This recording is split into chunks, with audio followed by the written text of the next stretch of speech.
he's funny, and he's also mustachioed. He solves all your problems by the end of every episode. TV Dad, everyone loves TV Dad. TV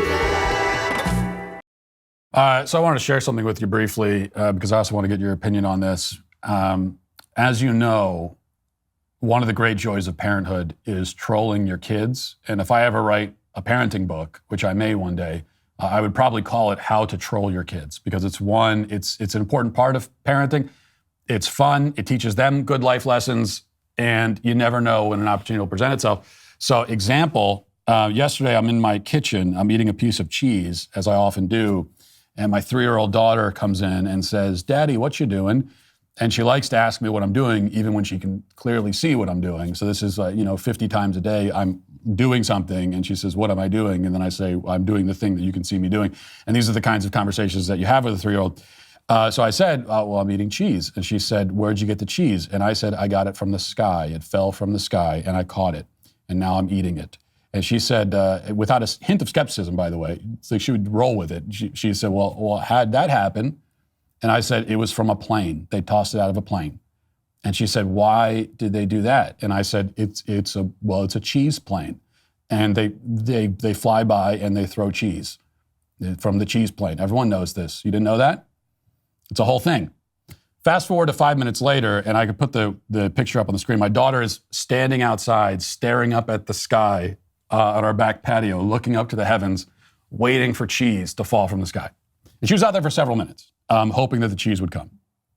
And this presented a quandary for me, because either I could tell her that I made the whole thing up and it's a joke, or I could say nothing and let her live for a time in a world where cheese planes exist. And I chose the latter option, as I usually do. And now, just like that, my daughter lives in a cheese plane world. And I think that that's a great blessing.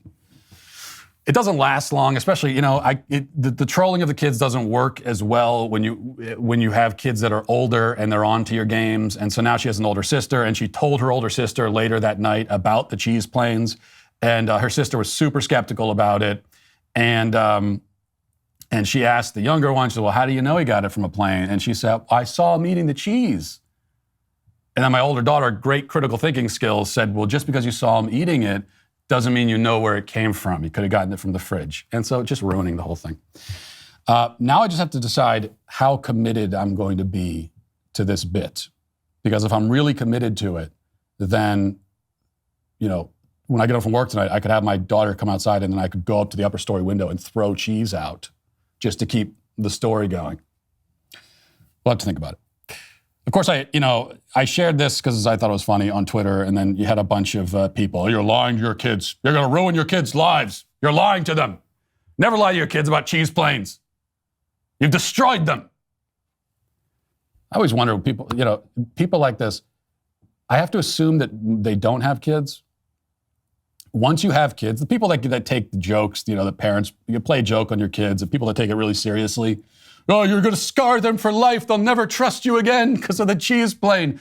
Your daughter's going to be 25 years old at a therapist telling them about the cheese plane ruse. I have to assume that people that react this way don't have kids, because when you do, you realize that this is just like, this is how you get through it and you have fun, and this is parenting. This is what it is. Either that or they have kids, and I would never want to live in those households. Cannot imagine how miserable it must be. Those are houses where they don't even have cheese planes.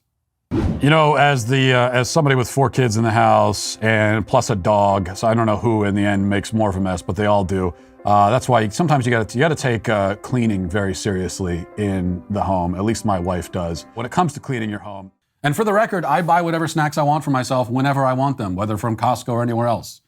My children do not prevent me from indulging in that way. The only difference is that if anybody asked me to provide a list of the things that I love most about my life, I wouldn't cite the fact that I can buy snacks for myself, okay? If somebody were to come to me and say, what's the greatest thing about being you, Matt? What do you love the most? Well, I can buy snacks. I wouldn't say that, not because I can't buy snacks, but because that's a rather banal detail that I would think is probably not worth mentioning. And yet, for dinks, snacks and Costco play apparently a central role in their lives. On their deathbeds, while they're lying there alone with no one to mourn them or care that they're dying or remember them when they're gone, if the hospice nurse, who's the only person who's going to be in the room with them, asks them to pass along a final piece of wisdom, they will look up and with their final dying breath, they will whisper, "Get a Costco membership. They have great deals on Cheez-Its." But he was especially fascinated with the scene where Baloo the bear wears a hula skirt and dances around. Well, what child isn't fascinated with a dancing bear in a hula skirt? You know, recently I came into the kitchen and I found a broken glass on the floor.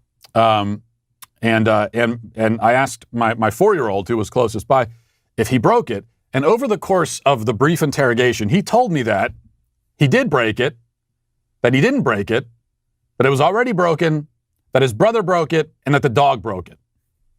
We don't have a dog. Every child has a mother and a father. That's the way that nature has set it up. And so maybe that's the way it should simply be. Yeah, I'm sort of bored here in my own home, experiencing the love of my family. I need to augment this reality. You know what this reality means? It needs screens. Yeah, I'm looking at one of my children, but it'd be so much better if there was a screen there. Can I make my child into an app? I could just store my loved ones on apps. I don't need real loved ones, actually. I need an app. There's an app for that. Just click the app. No, it's my child. Okay, put him back in the app. If you want augmentation, go outside. You dork. Go hike a mountain. Go to the beach. Go do anything. Do something. Engage with your actual surroundings. Engage with the human beings in your surroundings, especially the ones in your own home. Well, like a baby that sees its father after he shaves his beard, the Sweet Baby Gang recently experienced something of a sweet daddy identity crisis. Graduating from my signature plaid to a more refined wardrobe was too much to handle, causing outcries of, crying. Now, in honor of the Sweet Baby Gang's campaign to bully me into wearing clothing they approve of, and the establishment of what should be a national holiday, the latest installment of my patch program that I never forget about is the Flannel Friday patch. Let it be a memento of compelled fashion, among other quirks in our strange agreement, where I, the cult leader, am subservient to the whims of my followers. No, I'm not. What the hell is it? Go to dailywire.com/shop to get the patch today. And while you're there, get a t-shirt and a Johnny the Walrus plushie and the Johnny the Walrus book and a Leftist Tears tumbler and a poster. You can get all of that stuff. Do it right now because I told you to. Also, you look at the news reports coming out of San Francisco or Los Angeles or any of these cities. Who's going to look at that and say, I want my kids to be right in the middle of that. That's what I want. Yep, that's what we need. You know what we're missing, honey? What we're missing is homeless people defecating on the street. We're really missing that in our lives. Our kids are missing that. Let's go find some of that. No one is saying that. In fact, I just took a picture a few days ago of a nice bass that I caught. It was probably about 6 pounds, maybe arguably 7 pounds. It was probably about 23 inches, but it was a fat fish. It was a great fish. Anyway, obviously, I'm going to get a picture of that. Actually, most of the pictures in my phone are not photos of my own face, but are photos of various fish that I've caught. And that's different because I need documentation of the behemoths that I'm landing, or else nobody will believe me. And also, we are modeling. This is the biggest challenge for parents, and I always have to remind myself of this because I'm far from perfect as a parent, but it is true that the best thing I can do for my kids is actually model the behavior that I want to see in them. So yes, I'm going to set rules in place, and I'm going to say, this is what you need to do, and I'm going to give instructions, and we're going to do all that as a parent, but we also have to model it. And so, okay, if you're sending a kid to a Catholic school and you fundamentally oppose Catholic teaching, well, then you're an idiot. That's your fault. It's exactly the same kind of thing. It's like walking into the mosque and you hear Muslim teaching, Islamic teaching, and then you complain, well, what is this? I don't want to hear this. I'm not a Muslim. I don't want to hear this stuff. Why'd you walk into the mosque then? Particular way to be a boy or a girl, and if you go outside of that, then you become the other gender, or other sex, rather. Alex is both a boy and a girl. No, he's not. When Alex was born, everyone thought Alex was a girl, but Alex is both a boy and a girl. This is Alex's gender identity. No, this is insane nonsense, is what this is. This is Alex's friend JJ. JJ is neither a boy nor a girl. Ever since JJ was very little, they never felt exactly like a boy or a girl. They just felt like themselves. What does that mean exactly? That he never felt like a boy or a girl. How does he know what a boy or a girl feels like? What are you comparing it to? Fine, wear the pink shirt. You're still not a girl, though. When people guess right, it's also okay to let them know. Xavier was 3.5 when he told his family, "I'm a boy. I like being a boy." Yes, I'll never forget the day that my child announced to me that he is himself. Dad, turns out I'm myself. Whew. Good, I wasn't sure. Your feelings about your gender are real. Listen to your heart. The first question that should be asked is, how will it make society a better place to live?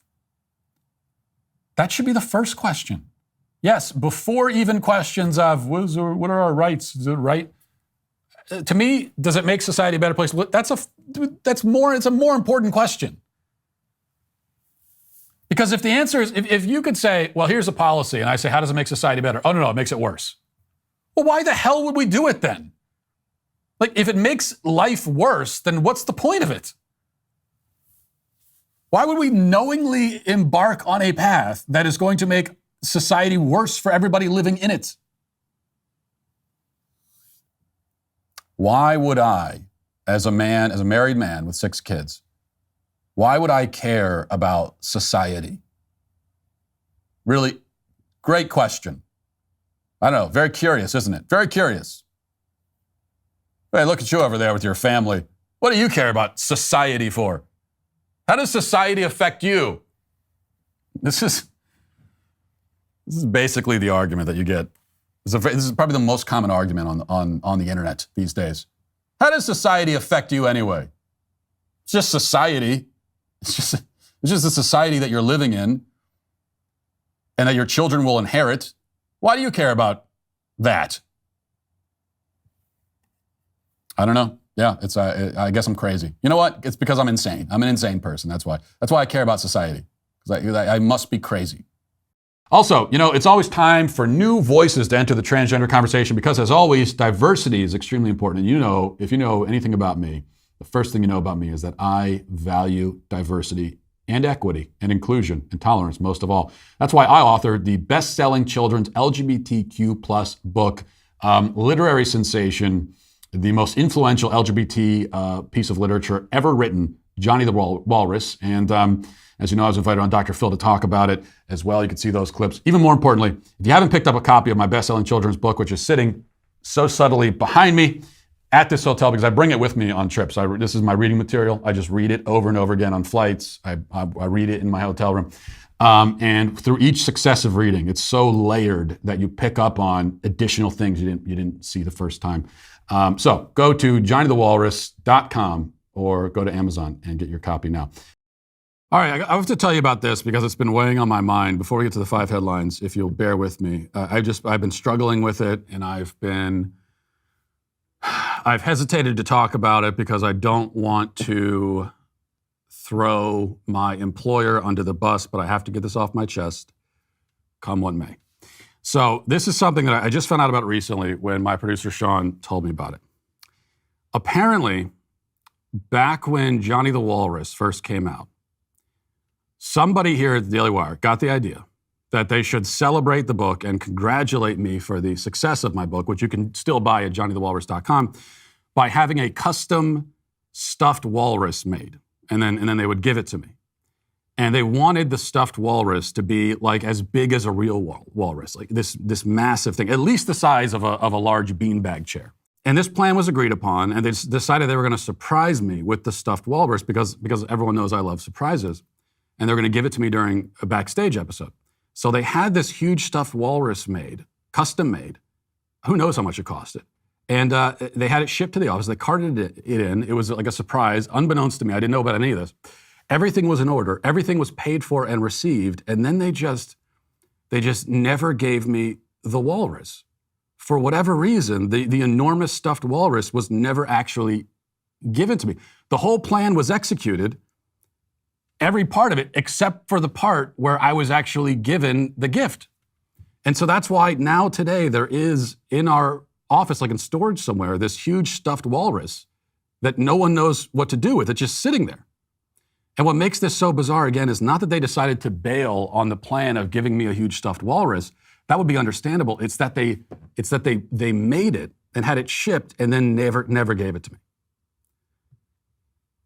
So Sean told me about this, and of course my question was, well, can I have it? Can I have my walrus? And he said, do you want it? And I said, yeah, of course I want it. What do you mean? Yeah, it's my walrus. It was made for me. I want the big stuffed walrus. And it was still never given to me. And then yesterday, where I'm in my office with McKenna and Sean, I bring it up again. I said, can I have my stuffed walrus? I would like to have it. And the question was, well, do you really want it? Yes, I want the walrus. And so yesterday, I go looking for the walrus. I can't find it anywhere. And now I'm starting to think, did they re-gift it? Was this giant stuffed walrus given to somebody else? So it's an awkward situation where this gift was never given to me, and now I'm asking for it, and they still won't give it to me. It's really bizarre. Why can't I have my walrus is my question. This walrus, it's like the equivalent of, it's the walrus equivalent of the bridge to nowhere. It's like this bureaucratic boondoggle, this random expensive thing that was never used for anything. And I just don't know what to do. So that's it. Hashtag give Matt his walrus. We will go here, maybe something slightly more important than the saga of the stuffed walrus. What if I told you there's one book that has done more for literacy than any other book? It's shaped literature, art, culture, government, countless lives. I'm, of course, referring to Johnny the Walrus. No, I'm referring to the Bible, actually. Johnny the Walrus is second place. You know who else is... But you're not going to see me huddled back in the storage closet filming a teary-eyed selfie video and complaining about my stresses, because I have self-respect, and also because I realize that there are a great many people in this world who have much harder lives than I do. I only cry on camera when I'm not given the big stuffed animal that I'm owed. But that's totally different. I know that many of you are watching the show today and thinking to yourself, wow, Matt looks even more handsome than usual. Or maybe you're thinking, wow, Matt is still a hideous beast, but slightly less so than usual. Whichever way you go, the reason for my impressive appearance today is that I'm wearing for the first time the Matt Walsh flannel, which is available now at the Dailywire store, dailywire.com/shop. Black Friday sale. You can buy one for yourself. You can buy one for your friends and family, for your liberal neighbor, even better. So we have 3 varieties at the moment. My plan is to eventually have enough flannel options that you can stock your whole wardrobe with them, and so that you can be much like me, basically like a cartoon character that wears the exact same thing every day. Not the exact same thing, slightly different. The exact same thing, but slightly different every day. That's my ultimate goal. So you go to dailywire.com/shop and pick up your flannel today. Okay, well, that was good. I love that, and I love the message. It's an interesting message, which is, F you, we're way more kind than you are. So, we're way nicer and more respectful and tolerant than you damned worthless pieces of garbage. That's a great message. Not contradictory at all, either. It's never easy being the bigger person. Though I was disappointed that she apologized on my behalf to trans, non-binary, and disabled people, but did not apologize to hobbits, because, to be clear, that's specifically who I was attacking in my statement, are trans, non-binary, disabled hobbits. Can't stand them. And I don't mean to upset this person even more, but I'm also bigoted against polyamorous elves and lesbian wizards. There are a lot of those. I don't like genderqueer orcs, though there are a lot of those on TikTok I've seen. Anyway, I'm bigoted against all kinds of fictional characters, but the greatest thing is that she starts the video by being offended by my premise and then ends it by agreeing with the premise, because she's mad that I said that there would be a non-binary disabled trans hobbit. And then at the end she says, yeah, you know what? I would actually like that. I want one of those. So I know you do, you weirdo. That's the point. The point is that you want entertainment that does nothing but affirm your worldview, because your worldview is so fragile, and you yourself are so fragile and in need of so much affirmation all the time. And so that all entertainment has to be focused primarily on that, which means that it's not entertaining anymore. It's not like telling a story.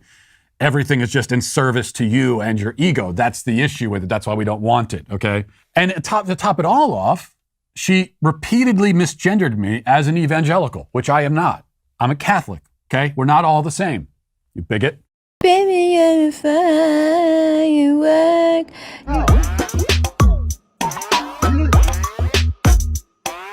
Shake it off, shake it off, shake it off. Okay, they're not sending their best. They're not sending their best. You're just proving my point. You're literally just showing me her videos of her shaking her ass to the camera. Like that's my right. That's my point. Like any pop star can do that. That's what they've all been doing forever. So is Beyonce a better than average ass shaker? Probably so. I mean, I'll give her that. She's above average on the pop star scale. Let's be honest, they're all pretty good at it. That's how they got to the point where they are. But so if the average pop star in terms of ass shaking is a B+, she's an A-, maybe even an A+. I'll give you that. But that's it. It's just like degrees of ass shaking is all that Beyonce really brings to the table. Bruh, no. There's far less freedom and far less autonomy in a system of that sort, but it is without a doubt superior to our system. So I'm pretty sure he's saying that he's unhappy with his wife because she's basically like generic mustard, and that he would have been better off if his family could have made a transaction and he could have got the cream of the crop. Okay. All right, a lot of politics shut this up. week. So a couple things here. I mean, one of his arguments against me is, and I quote, bruh, no. Bruh. Put some damn effort into it. Like this guy, I don't know, he's got a very small TikTok following. He's trying to become, I guess, everybody on TikTok wants to be a social media influencer. Put some freaking effort into it at least. Like, come up with better insults. You have time to think about this. It's not like no one ran up to you on the street and put a camera in your face and said, respond to this clip of Matt Walsh. You had time to think about what your insults are going to be. Put some effort into it. The best you could come up with is, bruh, no. I put more effort into it than you do, and that's the most insulting thing. If anyone should be being lazy here, it should be me. Second, I have a requirement.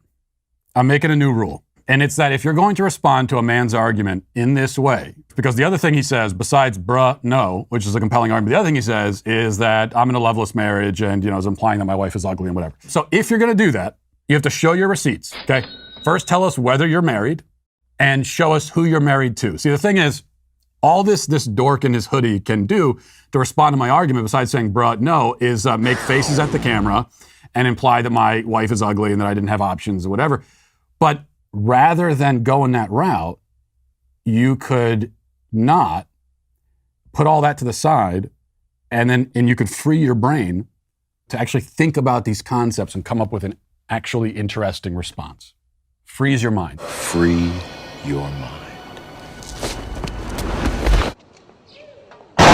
If you have one at all, to be freed. I want to talk to you about something I don't usually talk about, which is hair. Not mine. My hair is handsome and brilliant because I use Jeremy's Razor's shampoo and conditioner. I'm talking about yours. If you're not also using Jeremy's restorative, let's call it, tea tree and argan oil blend to wash your mane, you're doing it wrong and are asking to be canceled. You're this close to getting canceled. Jeremy's Razors is more than a razor company. It's a men's grooming brand that doesn't hate men. Imagine that. Their shampoo and conditioner, along with their exfoliating charcoal body wash, are all made from high-quality natural ingredients right here in the USA. They're sulfate-free, which is really important because you don't want those sulfates, whatever sulfates are. And even though I still don't know what a paraben is, they're free of those too. The correct answer to that charge is okay. And I mean, if that's how you define transphobia, you could define it however you want. You made up this stupid term, so I guess it's up to you to define. Fine, that's cool. If you're saying that transphobia is when someone doesn't want to date a trans person, then okay, then I'm a transphobic. That's fine. Well, you're admitting? Yeah, sure. That's all you have to do with these kinds of charges when they're made against you. That is the one sure way to disarm the person who's coming after you. Because once you accept that, wow, that's transphobic. All right, fine, then it's transphobic. So are you admitting you're a transphobe? Yes. Well, but you can't, that's not good. Oh, okay, well, that's your opinion. I just really wish, if I had $100 billion to start my own social media site, I tell you what I would do. I would deplatform people and ban them purely on the basis of being stupid. That's the kind of deplatforming that I would like to see. If you are this damned stupid that you think, for example, two men can have babies, putting ideology aside for a moment, if you are that level of stupid, you don't get to be on any platform. That's it. You shouldn't have access to an audience. Just think about that. There are people who are this stupid, and yet they have an audience that they can, that they're offering guidance to and advice. You shouldn't be speaking to thousands or millions of people if you're one of the dumbest people on planet Earth. If I had the ability, that's how I would deplatform people. Hillary says that back in the 90s, we weren't at the point of our social psychic development where the First Lady would announce her menopause publicly. Well, are we at that point now? Should we be? Why would you want to make a public announcement about your menopause? She says that she talked about her menopause with her friends, but she didn't talk about it on the public stage. Yes, and? What else would you have done? Held a press conference? Issued an official statement on White House letterhead? Called for a national day of mourning? Obviously, you didn't talk about your menopause publicly. That would have been totally bizarre and weird and inappropriate. Besides, the public was hearing more than enough already about the various bodily functions occurring in the White House during the Clinton administration, so we didn't need to hear more. We're all aware that it's a thing that happens in and to the bodies of women. That doesn't mean that we all need to talk about it over the dinner table or that you need to announce it into a megaphone. You also don't need to make a public pronouncement about every fart or burp or bowel movement. These are all things that everyone does, yet we are discouraged from making a spectacle out of these activities. Doesn't mean we're oppressed. It just means that we're expected to be at least moderately civilized. Migan notes that male rappers are disgusting pigs, constantly, saying very crass and sexual things. Her way of correcting this problem is to be an even more disgusting pig herself. This truly is the feminist mantra. I hate it when men behave in objectionable ways, so I will behave in an even more objectionable way. You are accused of making sexually suggestive remarks to Angela that made her feel uncomfortable. Solution. Angela, you are to make sexually suggestive remarks to Kevin that will make him uncomfortable. I accept your decision. You want the military to be masculine and tough and strong, and that's what you want the military to be. As opposed to what? What else would you want the military to be? Emasculated? Do you want a feminine military? Is that what you want? Yeah, we want, for our sake, for the country's sake, we want our military to be masculine, tough, strong. We want them to just be badass dudes who are good at killing the bad guys. That's what you want. And that used to be not just the emphasis in the military, but the only point. That was, you're recruiting people, you're recruiting badass dudes who want to kill bad guys and are going to be good at doing it. That's it. There aren't very many there are some other qualifications, but that's the central point. That's what you need. Rojo says, Matt, at what point are you just going to bite the bullet and finally start your own TikTok account? Funny story about that. We actually did apparently start a TikTok account for me. I think it was last week. So the social media team started a TikTok. I didn't even know they were doing it until it was already done. And they started a TikTok account, and I think we made it. I'm not saying this is a record. Okay, I'm not going to claim the record, but it might be close to one. We made it, I think, 5 days before we got a 1 week suspension. And TikTok never specified what the reason was. They said we violated their terms of service. Never stipulated what rule we violated exactly. They just suspended us for a week, and so we'll be back up and running, I think, on Friday until we get banned permanently. And I'm sure we just got suspended because TikTok looked at it and said, no, there's no way. We're not letting this guy on. This is not going to happen. So we'll see. We'll see how long we make it before we get the permanent ban. The Dailywire is hiring a senior front-end web developer to join our streaming platform and e-commerce team. You need at least 3 years of real-world software experience, but you do not need a college degree, just big league coding chops. You just got to be able to do the job. Who cares about the degree? In Big Bang Theory speak, you got to be adept in HTML5, CSS3, JavaScript, React Native. Is that two different things or one thing? React Native is one thing. React Native and RESTful APIs. Are those even things? I don't know.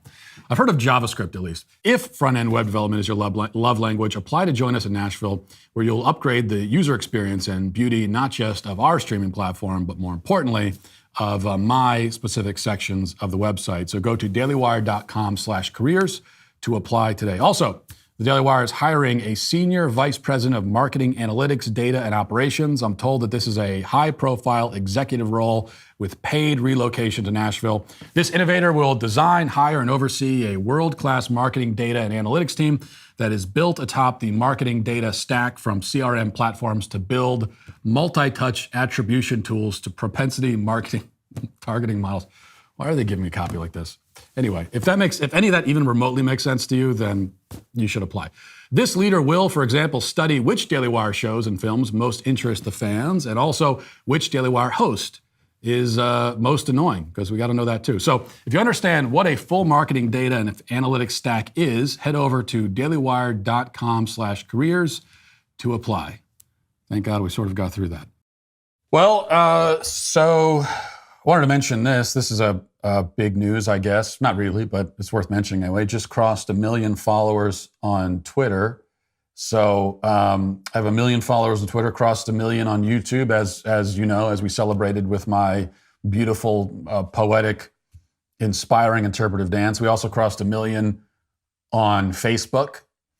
And Facebook does still, it is still relevant. When I mentioned this on Twitter, everyone was like, well, who's on Facebook anymore? I don't know, about 3 billion people are on Facebook. Like half of the world is on Facebook, actually. But anyway, so that's the 1 million threshold crossed in all those areas in about the last, say, month or so. Supremely grateful to all the fans and friends who've made that possible, and especially to the libs, whose perpetual outrage in my direction has amplified my voice and increased my platform like 100-fold over the last couple of years.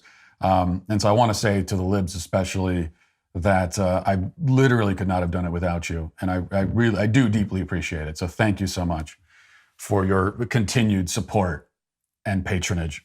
They'll even pick it up for you if you don't love it, but I guarantee you will. I know I do.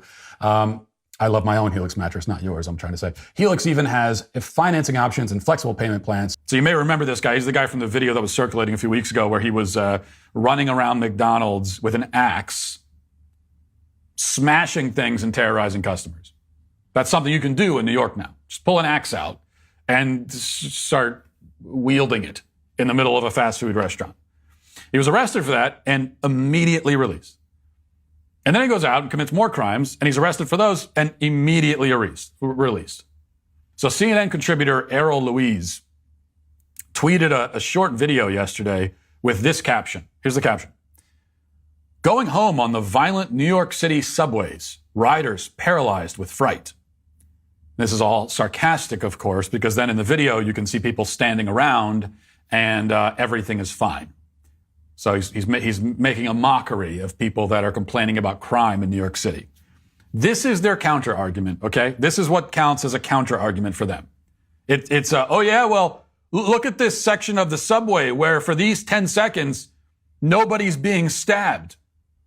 You see? Crime is a myth. Ha!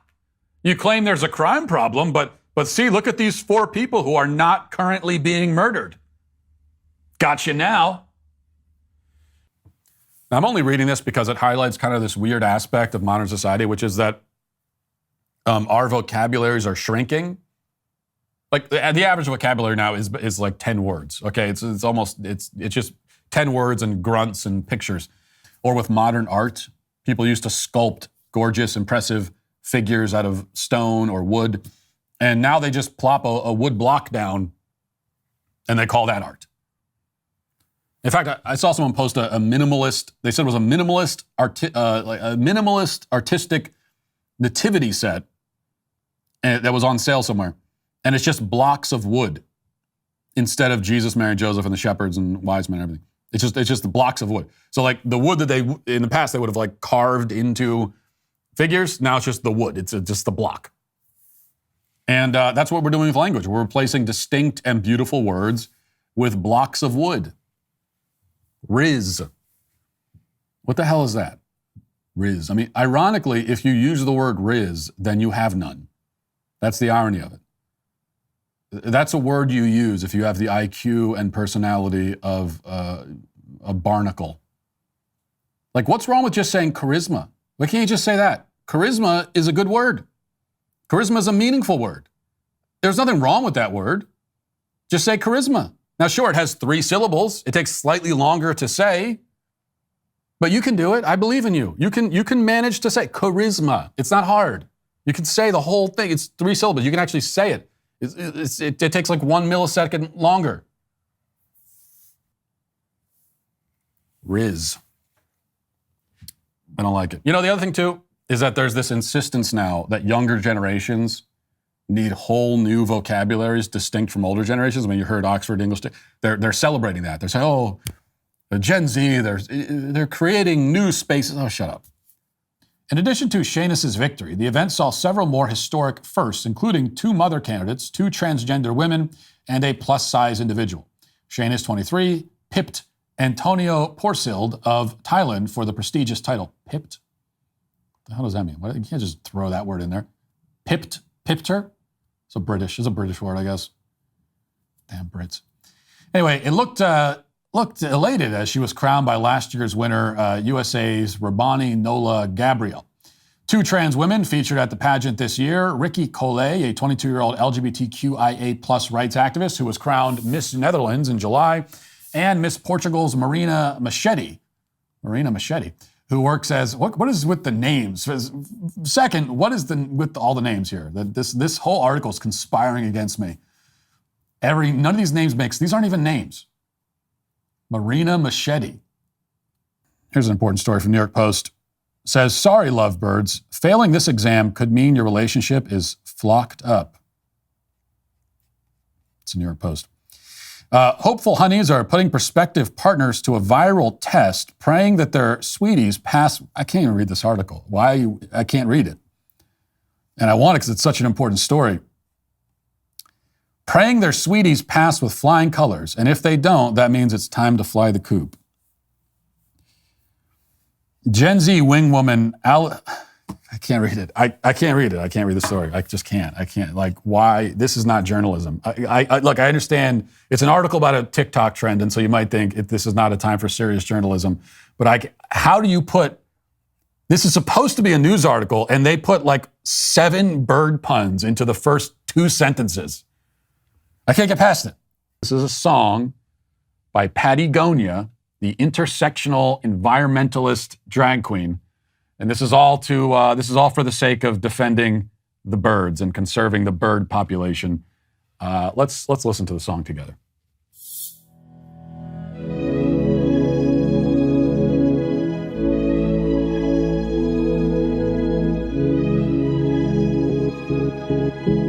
Can we just stop? Pause it there for a second.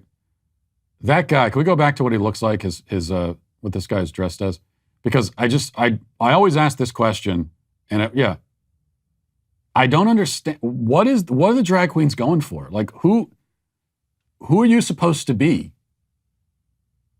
Why is it that drag queens always look like the evil stepmothers in Disney films? I just don't understand it. Anyway, we haven't heard the song yet, so I don't want to trash the guy too much until we hear the song. Let's keep going.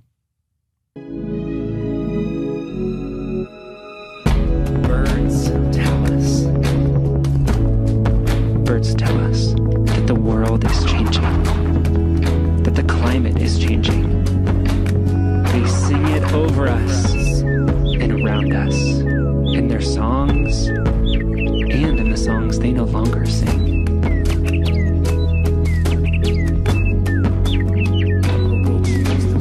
Will we choose to listen? Birds tell us.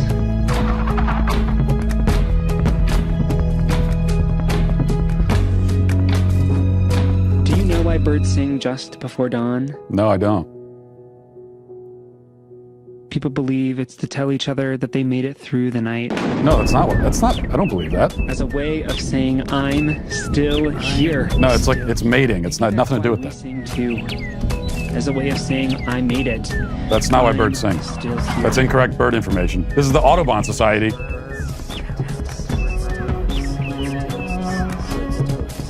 You think you at least get some correct bird facts out of this thing? Birds sing to let us all know that they're still here, they survived the night? I don't think so. Don't turn it down, keep playing it. We're gonna play this entire thing. There is something I've decided. singing. This is character building for all of us. We're gonna make it through this together. Is a feathered thing perched upon the soul, singing, never ceasing, giving wings. This is not supposed to. Reminding This is not us supposed to be funny. I don't think they're going for humor. This is actually. Can be a quiet sound. What emotional reaction are we supposed to be having? Oh, it's over. How are we supposed? What are they going for? Is that I think that we're supposed to be like emotionally affected by that. It is just they're beyond parody. The left is quite literally beyond parody at this point. But I will say one thing. Watching that, I am getting some great ideas for my own interpretive dance. So that's the one positive from this. All right, so a few months ago, while in the throes of insanity, I announced that once we crossed 1 million views, I would celebrate with an interpretive dance performed for the Sweet Baby Gang. And the next day, having come to my senses and regained full consciousness, I begged to be relieved of this obligation and to be released from my promise. But my audience is full of sadists who demand to see me humiliate myself for their amusement, and so be it. I am a man of my word, and so as promised and then demanded, I did in fact personally myself, and this is really me 100%, I did perform an interpretive dance to mark this momentous occasion, and now we will show you this piece of art, this work of staggering tragic beauty, where I, personally myself, dance for all of you.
Well,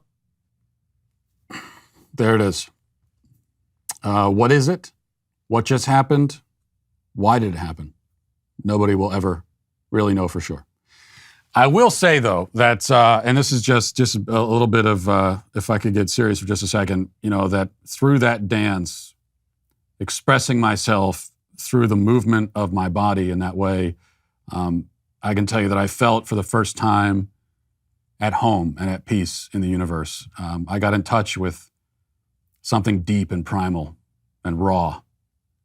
I fell in love with life, with nature, with dance.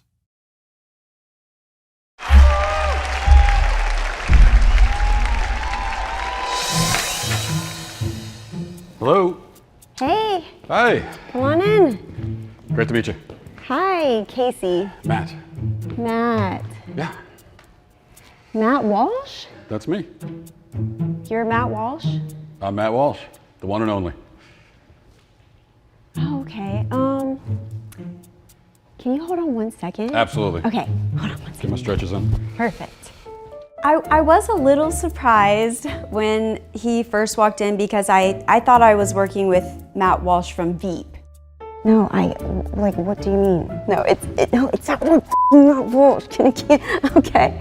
And then my lawyer informs me that I am contractually bound to work with this Matt Walsh. So, yeah. All right, well, Everything good? yeah. You know, it was a really good first meeting, I thought. I think Casey got a little starstruck, but I always try to remind people that I'm just a regular guy, you know. Okay, well, let's just try some stuff. Let's do just it. see what you've got. Okay, so let's just start very, very simple today. Okay. And we'll just hold this rhythm nice and tight, okay? It's kind of a this thing that you're doing. Nope, it's not front to back, it's a really side to Well, I side. think this is what you're doing.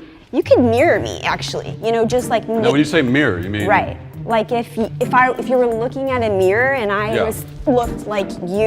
Okay, so you want me to look at you in the mirror and then do what you're doing? Make it look Do- just like I'm doing, but imagine, I'll do it bigger. So if that isn't clear, just out to the side. It's just a step out to the Okay, I side. got it. Yeah, I think that was it right there. Did Okay. you see what I did?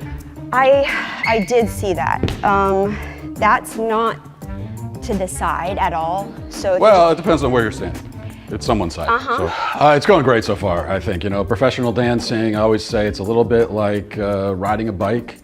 And you gotta take some practice to learn how to do it. And then if you're not doing it for a while, you just gotta sort of shake the rust off and get back into the swing of things. you know what? Let's. Can I give you a note? Sure. Yeah. Your instruction's a little unclear, and I find that in Okay. dance, it's better to be very clear about what you're saying. So- Okay.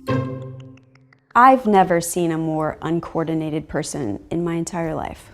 You're right. You're being a little You're right. abstract. Okay. Did you want to try partnering? What do you mean partnering? One dancer and another dancer dance together. They act as partners and they Okay. move as one. So we're doing this? Well, no, I was I'm just doing that. I was gesturing Well, my are you seeing- hands for, Oh, you look at what I'm doing right now. 'Cause this, I- this is the whole thing we could do. But anyway, So we're just going to try Oh, well, a I- basic hold. I can't. I'm married, so I don't want to. That's why I have the wedding ring on. Okay. Try to avoid this kinds of. Partner dancing does require partners to interact. Well- If you would feel more comfortable with a male partner, we could. Oh, no, I'm not gay. Okay. I'm not gay, so. Okay. Well, Even though I dance, I'm not gay. Jeez. Okay. it's really we got? funny. I wouldn't say that they have no shot, but it's a little unfair to the other contestants because I have such a long history in the dance world. But the thing is, I'm here for two reasons. One is to express myself, and two is just to have fun. You're not saying anything about the left leg. Right, because the left leg does nothing. But you're standing on the left leg, so it's not doing nothing. You want to try that? Yeah. Okay. Show me one more time. Did you want to show me some moves that you are comfortable with? Your I know the Macarena. I'm kind of known for that at weddings. we don't ever want to do that. That's not even the Macarena. Well, it is. What? This is the Macarena. That's actually not it at all. That dance has a song that explains. Am I instructing now? Is that what's going on? Are you the celebrity, or am I? Is the question. So I think it's me. I don't know if Go you're a check Google. celebrity. Do you want to work on upper body? Okay. Okay, perfect. All right, so let's just work on some, this is called port-de-bras, which means carriage of called the what? arm. Port-de-bras. That's French for carriage of the arm. So we just want to have a good structure and grace when we dance. What I would love is if the instruction could remain in English, which is the language that I speak. So Okay, so let's start with our arms. We're gonna make a circle. This is called first position. That looks like you're driving like a car. Okay, it's more balletic. It's really supposed to be. So it's got a little bit of like this? Like, that's not it. That is nothing, that is zero. But that's a thing. That's a thing that we could do. And we're doing It a little looks bit like of you're that. giving the air like a headlock, and that's not a move It could be. anywhere. It could be. No. Let's go back to our upper body, so the arms. And I'm not gonna touch it, but I'm just gonna like I'm gonna make the air show which part of your body I don't know what want you're you to use. Your two appendages coming from the shoulder. Yeah. That's what we're gonna just see if those can make a interesting classical shape. That's not it. That's nothing like what I'm doing. I'm just gonna base some stuff off of what you're doing. So Okay. I'm feeling good about this. you shouldn't though, because that does not look Well, good. again, my background is in interpretive dance. Right. I'm interpreting this to be bad. This is bad. Do you think he could maybe win the entire competition? Okay, so arms and legs together. Just have fun. Just loosen up and you can use your whole body and have fun. I am having fun. Me too. Well, look, I think after the world sees this performance, they're gonna know that when it comes to dance, there's a new sheriff in town. If you're really feeling it and then all of a sudden you're like, ooh, I'm gonna do something amazing, and you just go, whew, Nice. and you Nice. I've hit done it that for the before. crowd. I've done that You on the dance have? floor. Okay, Absolutely. okay. All right. We got somewhere. Okay, let's see it. Oh God. I think I got it. Alrighty. I feel pretty good about that. I'm done. I'm done for today. Okay, just take 5.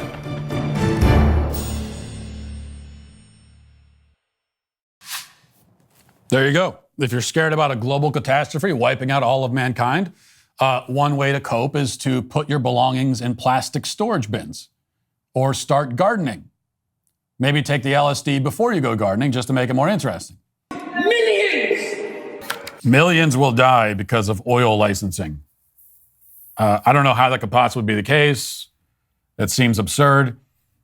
But he was yelling it. He yelled it very loudly, and he emphasized millions. So when he said millions will die because of oil licensing, I was skeptical. But then when he shouted millions, that's when I knew he was serious. That was the argument that won me over. I didn't believe it the first time, but when he shouted it, well, that's how you know. Oh, well, it's good that researchers have made that determination. I would not have been able to figure that out otherwise. We needed researchers to tell us that throwing tomato soup on an old painting will not change the weather. That's what researchers are saying. I need to see the studies. I haven't read the studies for myself. I won't believe it until I need to show me the study that proves you can't change the temperature outside by throwing your food at a painting. Military officials later debunked the video as an illusion created by the angle of observation against water. Oh, come on. So where's the trash part of it? Are they going to even explain in this article how trash could... What is the trash doing 40,000 feet in the air, and how is it moving that way? And what kind of trash is this? Are these plastic straws? Has the plastic straw problem gotten that bad that now they're whizzing through the sky too? Skimming ahead.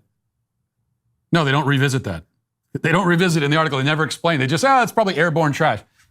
What do you mean airborne trash? Yeah, just trash. Just sometimes you bring your garbage cans out to the curb, and then you come out in the morning, and they're gone, and you think that like the trash man took them away. But like sometimes they'll fly up into the sky and freak out Navy pilots. It happens sometimes, I guess.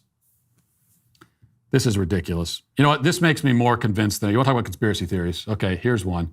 This makes me more convinced than ever that aliens not only are real, which is just a fact, but have been to Earth. Because now there was a moment, I was less convinced back when it seemed that the government was being open about it. And they started talking about it. And they said, yeah, we'll talk about aliens. And then I thought, well, okay, something's not right here. But now they're retrenching again, and they're yeah, we've debunked it. Don't worry about it. Never mind that, yeah, they've explained the ones that they can explain with normal, by pointing to normal expected physical phenomena. So they've explained the ones that can be explained. Okay, I get that. Big breaking news there.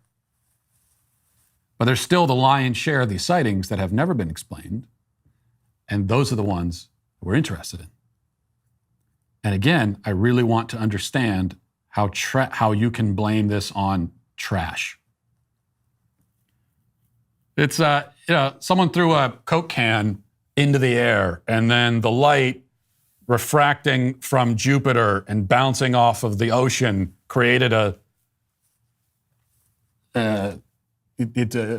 hallucination type effect. And this, okay, right. Ken says, sorry, Matt, the person closest to the window owns the right over the window shade. Don't like it, buy a window seat. Stop crying, snowflake. Don't tell me what to do, first of all. I will cry over this if I want to. I will cry over your faulty logic to begin with. Just because you're closest to something means that you own it? So if I come to your house and I sit on your couch, I own it? If I'm closest to your dog, I own your dog?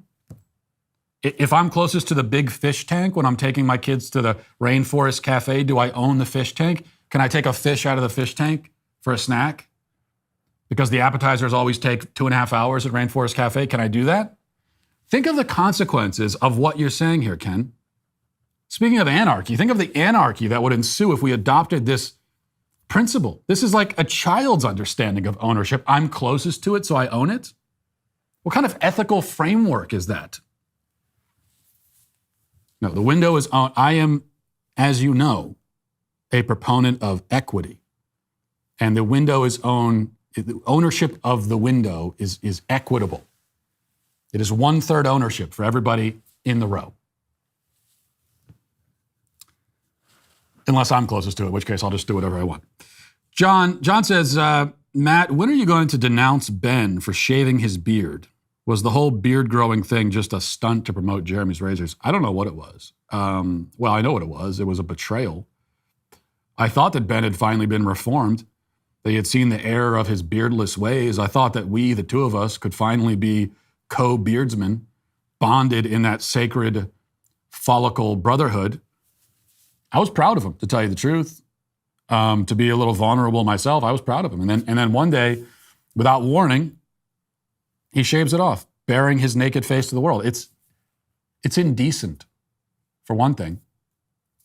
Men should not be showing off their naked chins. It is grotesque. We need to start shaming naked chin like we shame or used to shame people who show off other parts of their body. I thought Ben finally understood this. So I don't know. I have nothing to offer here but my heartbreak. I haven't fully processed my feelings or come to grips with my trauma. But thank you for asking. Agreed. First of all, let me say, if not seeing Black Panther on opening night makes you progressive and anti-racist, then call me Ibram X. Walsh, because I'm so progressive that I will never watch it at all. I would not want to take that experience away from or impede in any way on the experiences of Black Americans. And so I will just never, ever watch it. And that's what I'll do.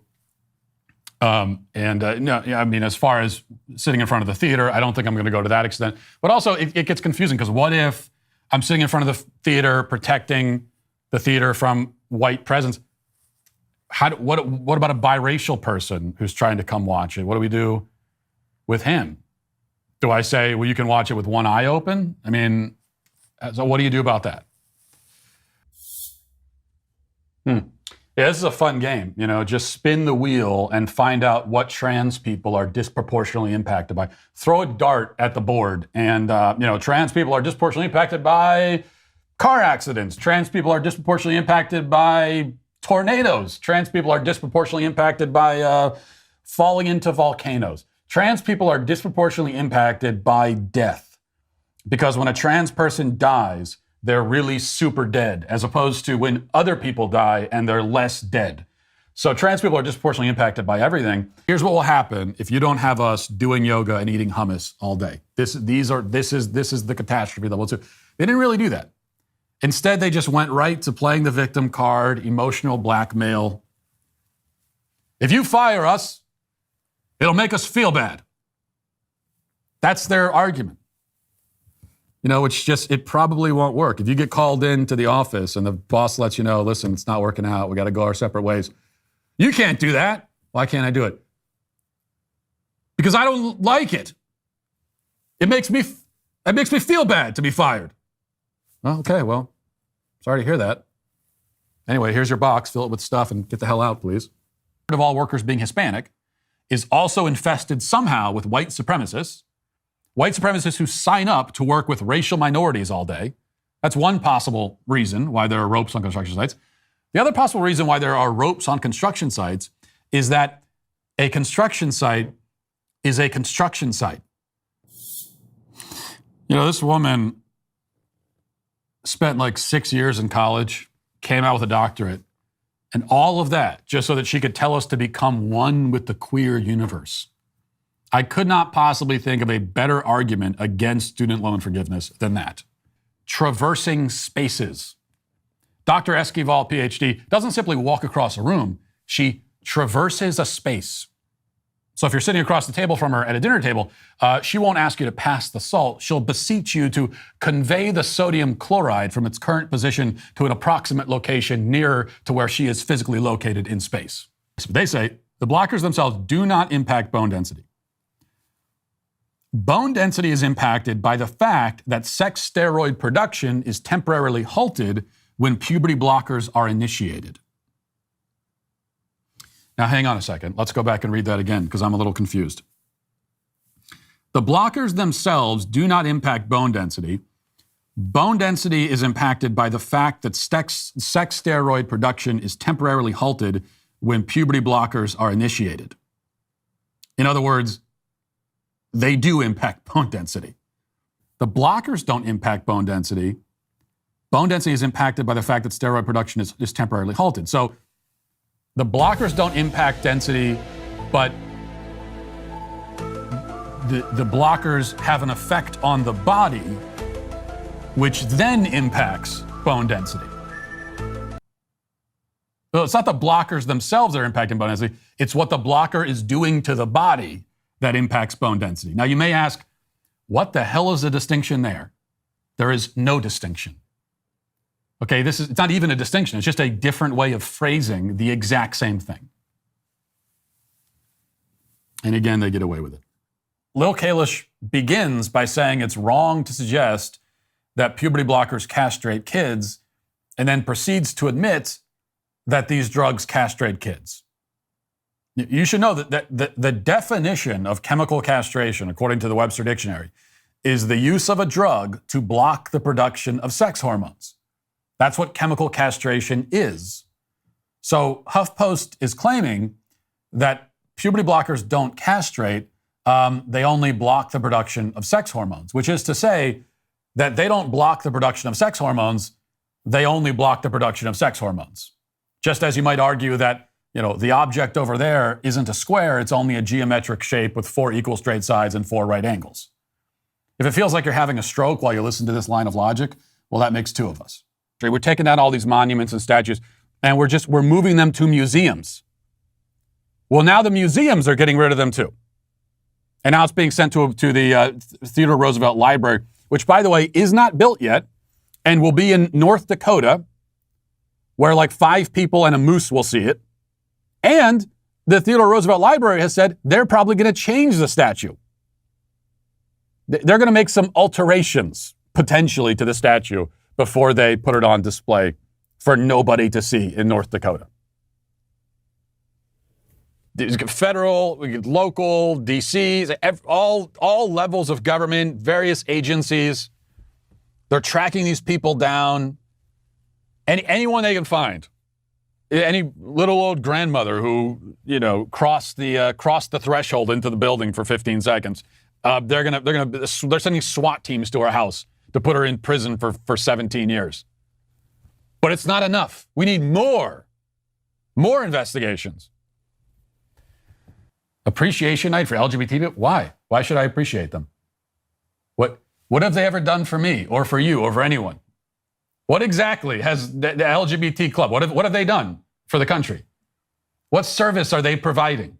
What are we thanking them for again? I mean, I'm asking the question. If you're saying it, well, you got to have appreciation. Okay, for what? I mean, I'm sure. I am perfectly. I believe in gratitude. I think gratitude is an underrated virtue. So if you're telling me you should be grateful for this person or this group, Great, tell me why. You should be grateful for LGBT people. Okay. Because? We're thanking them for having sex with each other? That's what we're supposed to appreciate? That's what you want Ivan Provorov to be proud of? What? You want him to be proud of that? Again, what does that mean? If you're a heterosexual and you're expressing gay pride, what, you're proud of someone else's sexual activity? It doesn't make sense to start with. Jeez, what is wrong with that guy? I'm shell-shocked. I almost got hurt when I threw myself in front of a truck. How could that have happened? Wow, jeez. What?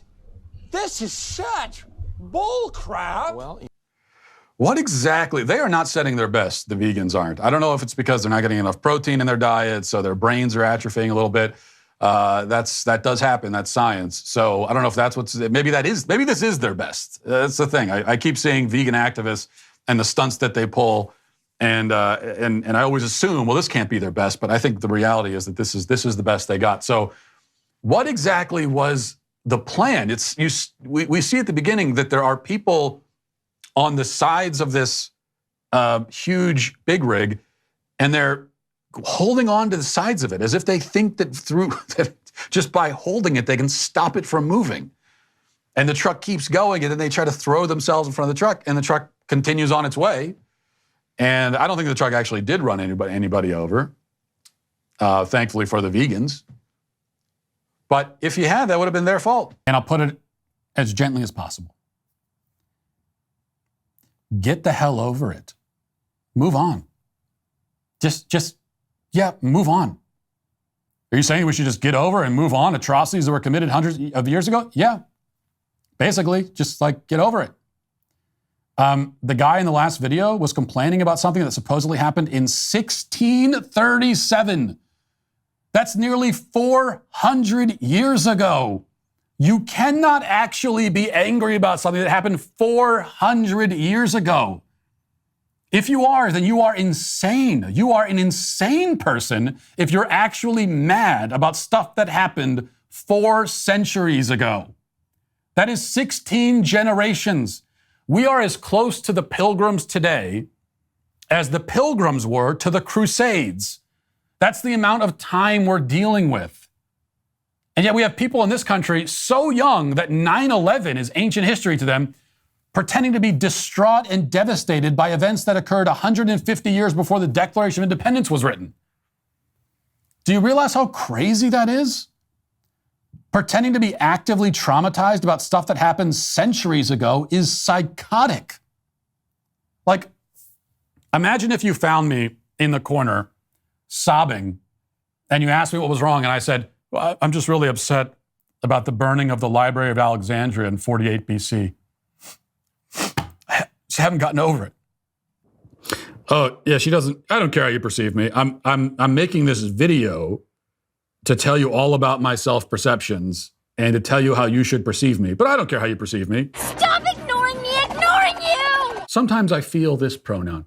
What the hell does it mean to feel a pronoun? How can you feel? I'm feeling very we right now. What does that mean? Okay, tell me what that means.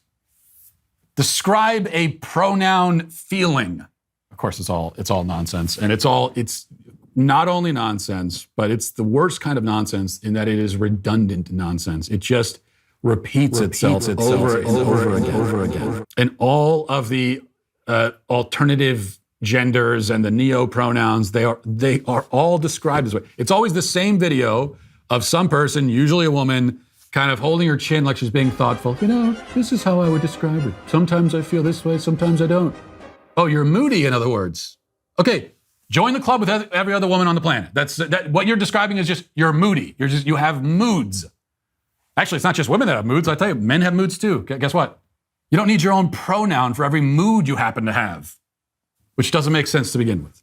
Professor Susan Jebb says, if nobody brought in cakes into the office, I would not eat cakes in a day. But because people do bring cakes in, I eat them.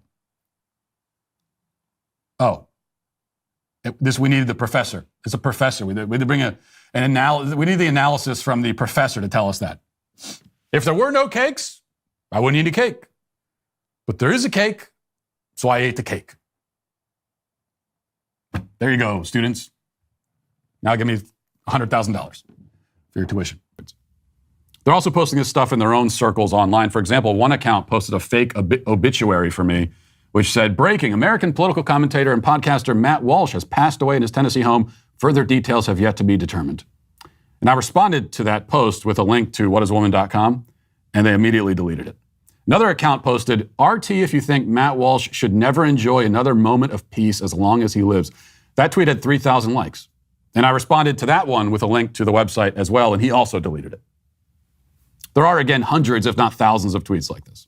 A great many of them are, apparently without a hint of sarcasm or irony, accusing me of committing genocide. That's their words, committing genocide against trans people. And of course I deserve to die. They say I've committed genocide with a documentary. My documentary is apparently, it's like that movie, The Ring. You know, remember that in the early 2000s where if you watched it, a monster would come out of the screen and kill you in some unspecified but really disturbing way? That's what they seem to think anyway. But they could find out for sure if they went to whatiswoman.com and became a subscriber today. This is like if Nurse Ratched was your bitter, drunk aunt. It's just the worst combination of, I guess she doesn't realize, but you're viscerally repulsive and unappealing in every way to everyone. And I guess she doesn't realize that about it. Because one of the prerequisites to be somebody like that is you have to have no self-awareness whatsoever.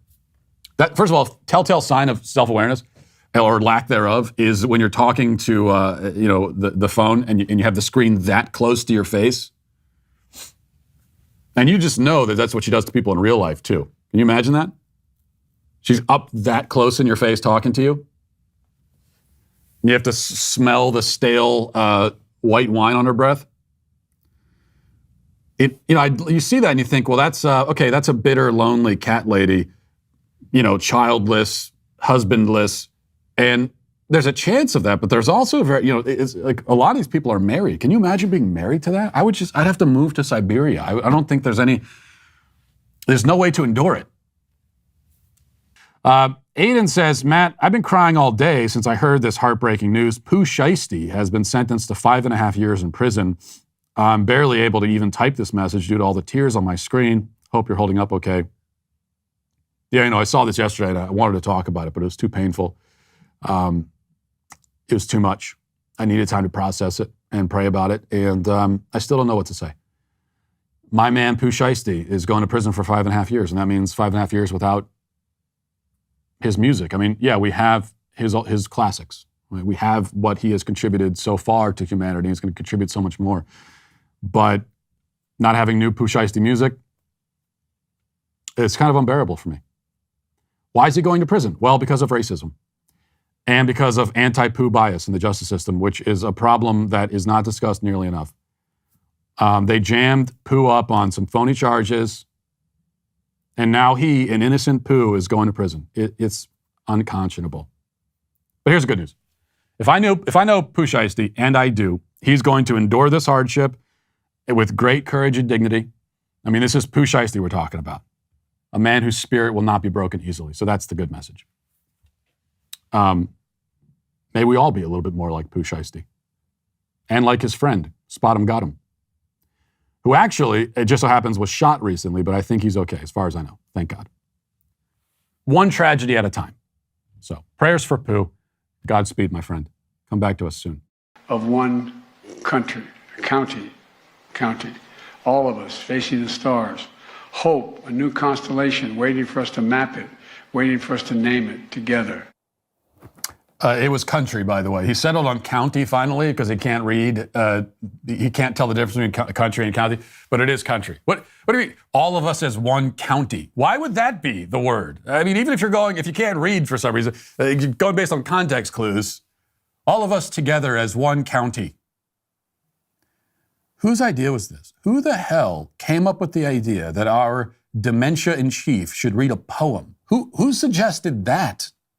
I want to be in the meeting when that was suggested. I have to assume it's somebody working for the other side, in which case, well done, sir. And this must be some sort of secret agent working, maybe not so secret, because it's really obvious this is sabotage. This is the opposite of playing to your strengths, whatever Biden's strengths are at this point. I mean, his strength is like taking an afternoon nap. That's his strength. So when he does that, that's when he's really in his element. But reading poetry, I mean, that is like if for some reason they did roll call here at the Dailywire every day where you had to read off the names and they put me in charge of reading the names when I can't pronounce any names at all. Like the name could be John Smith and I would somehow mispronounce it. Jan Smythe? It would basically be that Key and Peele skit with the substitute teacher, but in real life, which would actually be hilarious, just like the poetry reading was hilarious, but not hilarious in the way that you want the President of the United States to be. So, what are you going to do? Also, by the way, the poem is terrible. I also have to mention. Poems need to rhyme, and I will die on that hill, just like so many other hills that I will die on, and I would die on this hill. A poem needs to rhyme. It does not count. Poems don't count, I'm sorry, if they don't rhyme. They just don't. Because anyone can write a poem. What makes writing poetry difficult is the rhyming part, is to be able to, put something together and paint the picture in a way where it rhymes and it has rhythm, but it doesn't sound like you're stretching to make the words rhyme. That's the difficult part. So, maybe this makes me some kind of Philistine. I'm sure I am, but I still believe that poems need to rhyme. So, a bad poem that was badly told. Shocked that a senile, decrepit president who has run the most incompetent White House in history and overseen the decline of every aspect of American life is now losing. You're surprised? Why is he losing? He's just senile and has dementia and can't speak or walk or talk. And everything has gotten worse under his tenure. Why is he losing?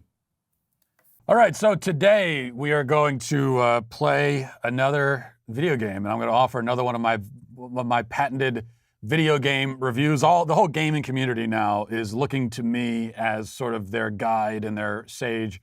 What do we play? This is Grand Theft Auto, correct? This is Grand Theft Auto 5. Okay, Grand Theft Auto 5, and this is one of the latest and greatest, newest games, is it not? No, it's actually pretty old. I think over 5 years old now. So because I thought I wanted to connect with the kids and play the most recent game. Is this a popular game that kids still play? Yeah, it's been out for a while and it's remained popular since it came out. 5 years old, my grandfather probably plays this, if he was not dead. All right, so what's the point of this game? There I am. And I've got my polka dot shirt and I've got the skinny pants on, so I've got the beards. That really does look a lot like me. Glasses, wow. Now I feel a certain kind of connection and like ethical responsibility here because I do feel like this person is in some ways me. So what am I doing, Jacob? You're just walking around. You're in Los Angeles right now, and you're just doing whatever you like. Okay. Well, it's a nice evening, so we'll just go for a walk. You have a truck behind you if you want to drive somewhere. No, I thought I'd just walk. I'm just walking along. I kind of like this. I don't really see the point because I feel like I could just go outside and walk on the sidewalk. Are there any guns? Do I get any weapons or anything? Yeah, push the upper right button on the top of the controller. Oh, there we go. All right. I'm not looking for any trouble. I'm just going for a walk. How do I aim and shoot? Oh, well, Sorry, I didn't mean to do that. Was that a bad guy or just a random civilian I just shot for no reason? That was a guy just strolling like you. Well, he looked like he was up to no good, frankly. I don't know who the bad guys are, so I just have to shoot everyone, it feels like. You're the bad guy. Is there a point? Is there sort of a purpose? Is there a thing that I'm supposed to be doing? Yeah, go up to a car and push triangle. Okay. Here we go. Oh, what? This isn't even my car. All right. All right, here. Okay. So how do I steer so that I don't look drunk? Oh. Use the right stick to steer. How do I? Is this too, okay, can I just say something? Can we stop for a second? Oh, sorry about it. Oh my goodness. Well, a bounty has been set on me. What does that mean? I was just going for a walk. I was fine just walking along, and now I'm wanted for murder. Oh, red light. I mean, I think this is one thing my dad taught me when I was, a young driver. Is it's all good driving, kids, is all about good habits. And so he would say, even if there's nobody behind you, still hit the turn signal, because it's all about forming those good habits. And I think even in video games, it's important to just develop those good habits. Yeah, I got to say, I don't feel great about killing that guy. I know it's just a video game, but at the same time, I also feel great about it, and that's the thing that concerns me the most. I feel sick to my stomach, but I kind of enjoyed it. FBI, open up! Psych! How much do the traffic laws matter in this game? If you violate them, you'll get shot. Are those cops coming for me? Yeah, they are. You better get out of there. It was a misunderstanding, officer. Okay, can I get out of this car and pick a new one? Yeah, push triangle. Oh, what? Who just shot me? The cops? Yeah, it was the police. I was getting out of the car. I was clearly about to surrender. I shared last time we did this. We played Call of Duty, and I said, I hadn't played a video game since Super Mario World, Super Nintendo, back in elementary school. Although it did occur to me after we shot that video, like recently, last couple of days, I had this flashback moment where I remembered I, in fact, did own another video game system, and I believe it was called Dreamcast. And my parents got it from a flea market and gave it to me for Christmas. And that's when I really knew that they didn't love me. And so that actually was, if I'm not dreaming and hallucinating this entire thing, that actually was my last experience with video games. I don't like this game, I gotta tell you. I don't approve of it. I don't like it. I really think it conditions. There's a certain moral conditioning that happens in games like this. Okay, we're now on a mission. There's a dealership down by Davis. They're offering reasonable finance plans. What? This is the mission you gave me? To go check on the reasonable finance plans? How is that a mission? Like bargain hunting is the mission? Isn't it like there's a bomb, I have to go defuse it before it kills a truckload of puppies or something? No, the mission is you destroy their cars. Or maybe the mission is I go kill the puppies is the mission. That's a mission I would actually accept. All right, go to the rival dealership. Let's get in the car here. Just gonna borrow this one, okay? So now I have to use the GPS to find out where the dealership is.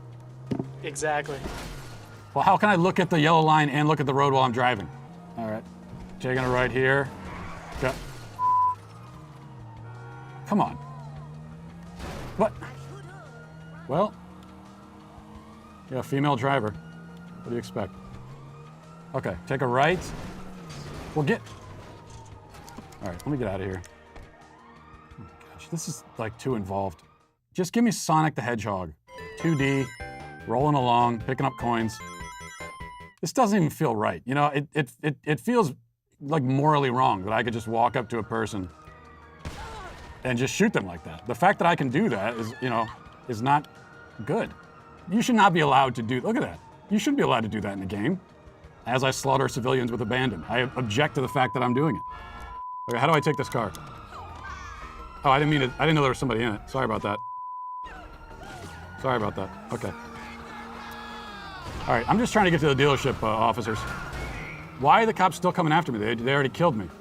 I think because you stole a car. Oh, okay. Well, that's reasonable. Sharp right. Ah, okay. All right, here we go. Dealership. Look at that. Mission complete. Do a barrel roll. Probably could have parked the car before I dove out, but is that it? I found the dealership. That's the mission, right? Now you have to destroy the cars that are in the parking lot. Destroy the cars. Damn, it feels good to be a gangster. A real gangster type player plays his cards right. A real gangster type player never runs his mouth, cause real gangsterized players don't start fights. Hey, who's that? Is it coming from the sky? The cops are behind you. I can't. That's it. I can't do it. I can't do it. Mission failed. I'm a failure. I think that's good enough. I think I've gotten a taste of this game. I think I've shown what I can do. I think I've shown my skill level, which is exceptional. I've also shown that when given the opportunity, without any cost to myself, I will go around mowing down random pedestrians and killing innocent people, which I'm not happy with myself, so that's something I got to reflect on. But overall, I'll give this game 8 stars out of 10. Damn, it feels good to be a gangster.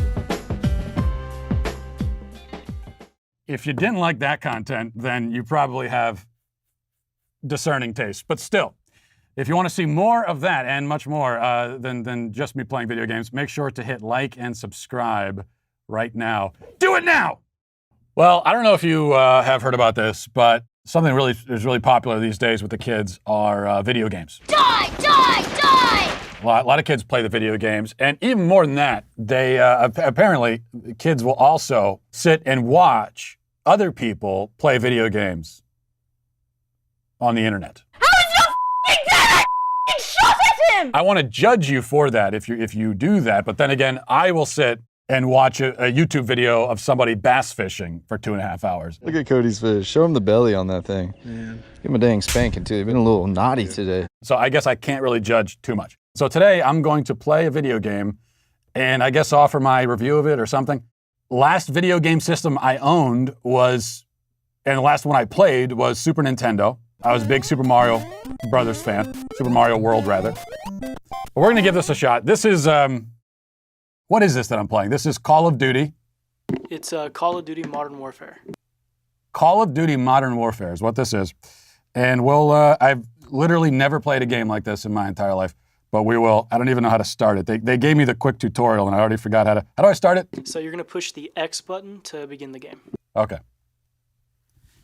X. All right, we're in London. What's the mission? Can I skip past all the? I don't care about the story. I just want to get into shooting people. That's the main thing I'm into here. It's only about a 20-second cutscene, and then you'll get to the action. Okay, but I'm still bored. Looks like we're on our own, lads. We'll handle it. Let's get it done, yeah? Hey, firm. Sergeant? These graphics are pretty impressive. I got to say, these are pretty fancy graphics. White van. That is the level of a review you're going to get from me. These are some fancy graphics. All right. White van, left side. So first of all, I'm not seeing any coins to collect. Are there any, like, mushrooms that will make me grow tall or help me fly? Not in war. How do I shoot? You broke the rules of engagement. Don't shoot first. What is the fun of a video game where you can't shoot first? We're letting out our violent fantasies so we don't do it in real life. Isn't that the whole point? Oh God, I just stabbed a parking attendant. Where's the button to turn myself in? What's happening right now? Oh, okay. Am I going the way? I just, oh. Son of a. Can I jump on them and make them disappear? How do I jump? X, the X button. But if I jump, that won't do anything. Can I kick? No. How do I duck? How do I duck? What? I don't know what's happening right now. First of all, can I just say something before we continue? The graphics are impressive. Very fancy, very real looking. But isn't the whole, for me, going back to my childhood, playing Super Mario World, you're in this cartoon, you're in basically someone else's LSD hallucination. And I thought that was sort of the point. So what's the, if I want to be in reality, then if I want to be in an environment that looks like a street, I'll just go out to the street. Well, this looks almost like the real world. Well, the real world's right here. You know what? I could just look away from the TV and look over here. Whoa, those are good graphics.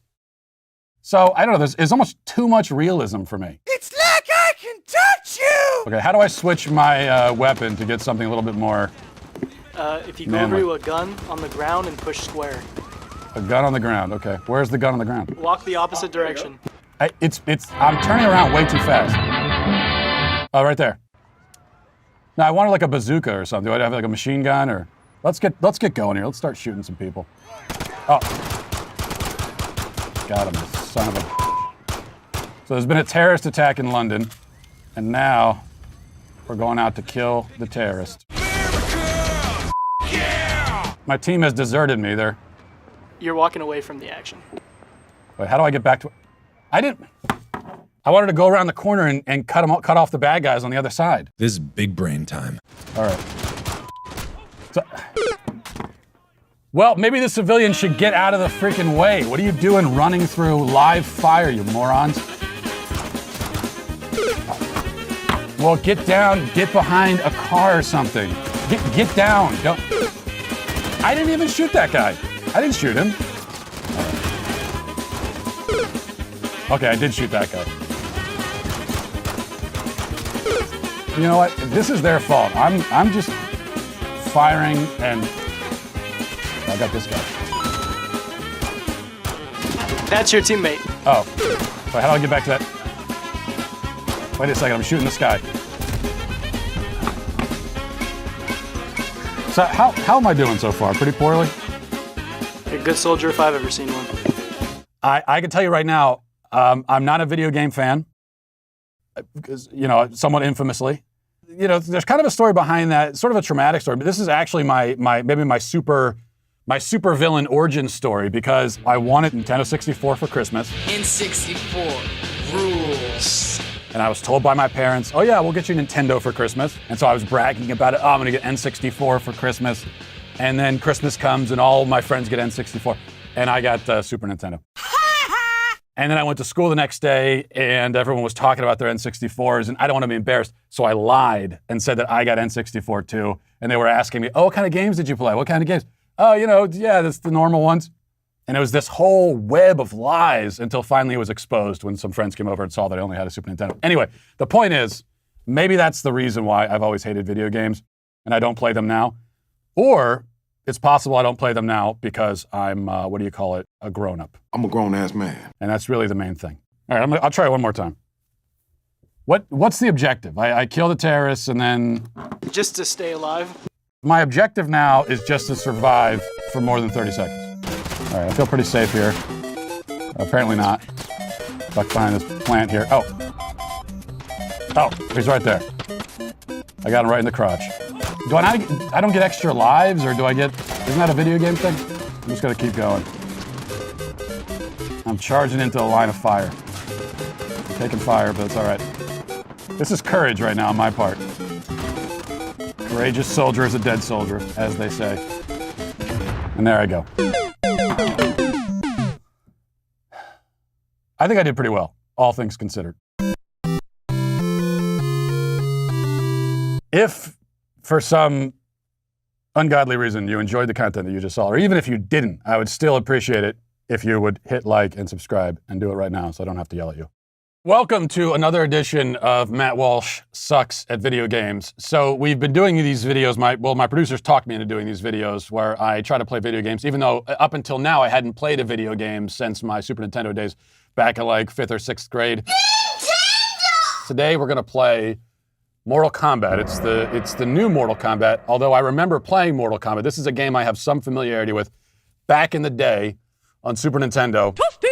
And how much different can it be? You know, it's been a while, might be a little bit rusty. We're gonna play Mortal Kombat, and I'm going to be playing against Jacob, the PA, who, Jacob, are you there? I'm here, what's going on? Okay, up until this point, Jacob has been guiding me, supposedly has been sort of my guide, my guru through these games. Now he's gonna play against me. I feel like his real intentions are finally known. Okay, so we go to the game, and the first thing we do is we pick a player, right? I think for the first one, we're gonna have you play as Sub-Zero. What do you mean you're gonna have me play as, I can't pick my own guy? Okay, go ahead, scroll around and pick your own guy. Well, why can't I pick my own guy? Whoever you want, go ahead and pick him. All right, so we got this sort of vaguely gay Terminator guy here. So I think I have to be someone who's my own race. Is that a rule? So it's not cultural appropriation? I'd have to read the terms and conditions. And isn't there a Ken? Am I thinking of Barbie? Or isn't there Ken and Ryu? Or am I thinking of Street Fighter? Why did you want me to be Sub-Zero? I mean, it's the classic matchup, I thought, you know, for the culture. For the culture? All right, well, as a culture warrior, if this matters, I'll just be Sub-Zero. Now that we've had that conversation. All right, good, so I'm good to go. I'm a button smasher from way back in the day, so that's gonna be my strategy here. For the Ryu. And which one am I? You're the blue guy. Okay, blue guy. Now hold on, wait, don't hit me yet. Don't hit me.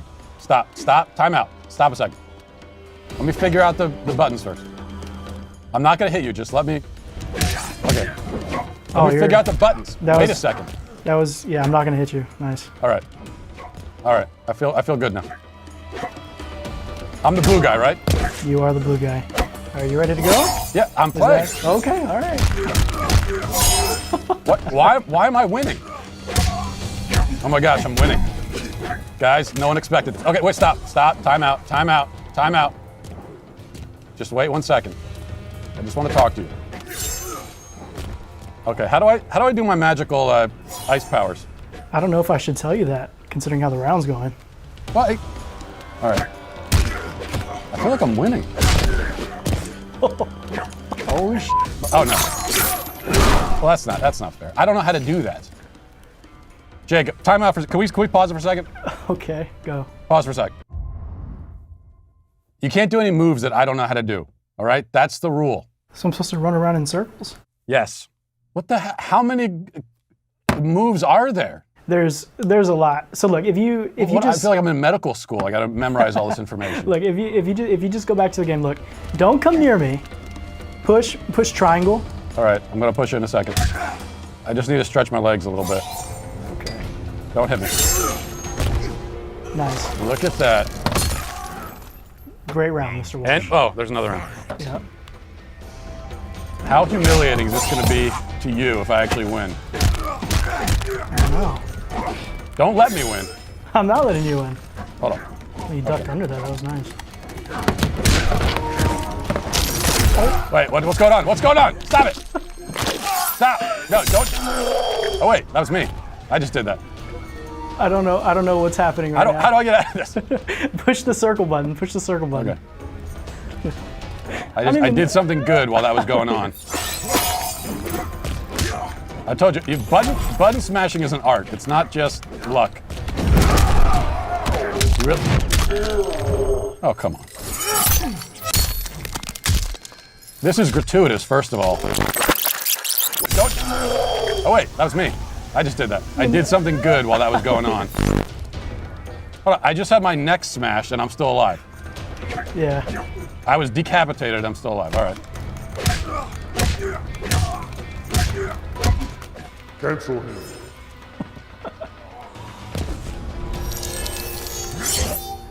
Mr. Walsh, you're a professional. Holy. Matt Walsh. I just won. You just won. You just beat me. That's crazy. How did that happen? I don't know. I think we should try again. I don't know if I want to try. Let me ask you a question, if you don't mind me asking. How old are you? I'm 20 years old. You're only 20 years old? I'm 20 years old, yes. And you just got beat by the old guy. Well, you know... You're so young, like you don't even remember a time when smartphones didn't exist. That's true, I actually don't. I had a rotary phone. I remember having a rotary phone and I just beat you. Okay, well Mortal Kombat's been around for a while and you said you played it before, so your experience probably carried over. It's the button. I'm telling you, the button smashing is it. You can't overthink it. Okay, then maybe I should try that. I'm gonna try that now. I'm gonna button smash too. All right, we'll do one more. Round one, fight. All right.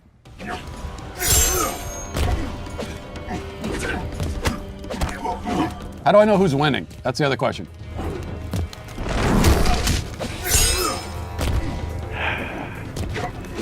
What if nobody wins? Can you tie? I don't think so. I think someone dies at the end of every game. I might play a little bit more defense this round. See, that's the strategy. I duck in, hit you with the sword.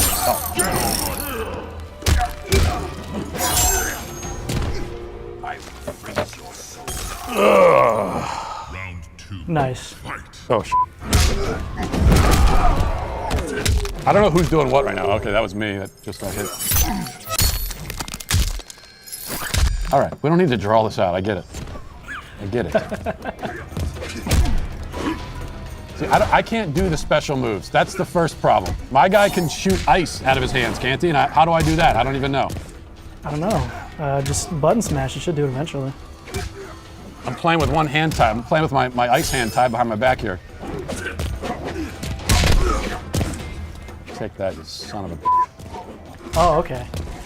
Oh, come on. Son of a what? All right. Final round, fight. Final round. All right, Mr. Walsh.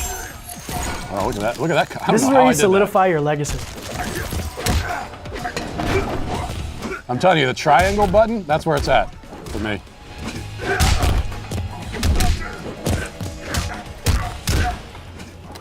What's going on, Mr. Walsh? Oh. Oh!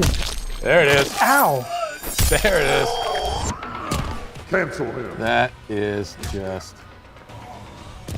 Look at that. I want to get... I kind of regret doing this video now. Oh, this is a great segment idea. I love this. That's it. I'm not playing again. What time is it? I think I'm gonna go home. I won twice. No, I don't remember you doing that at all. Jacob, do you have any last words? I'll take that. Stunned in silence. There's no comment. Button smashing.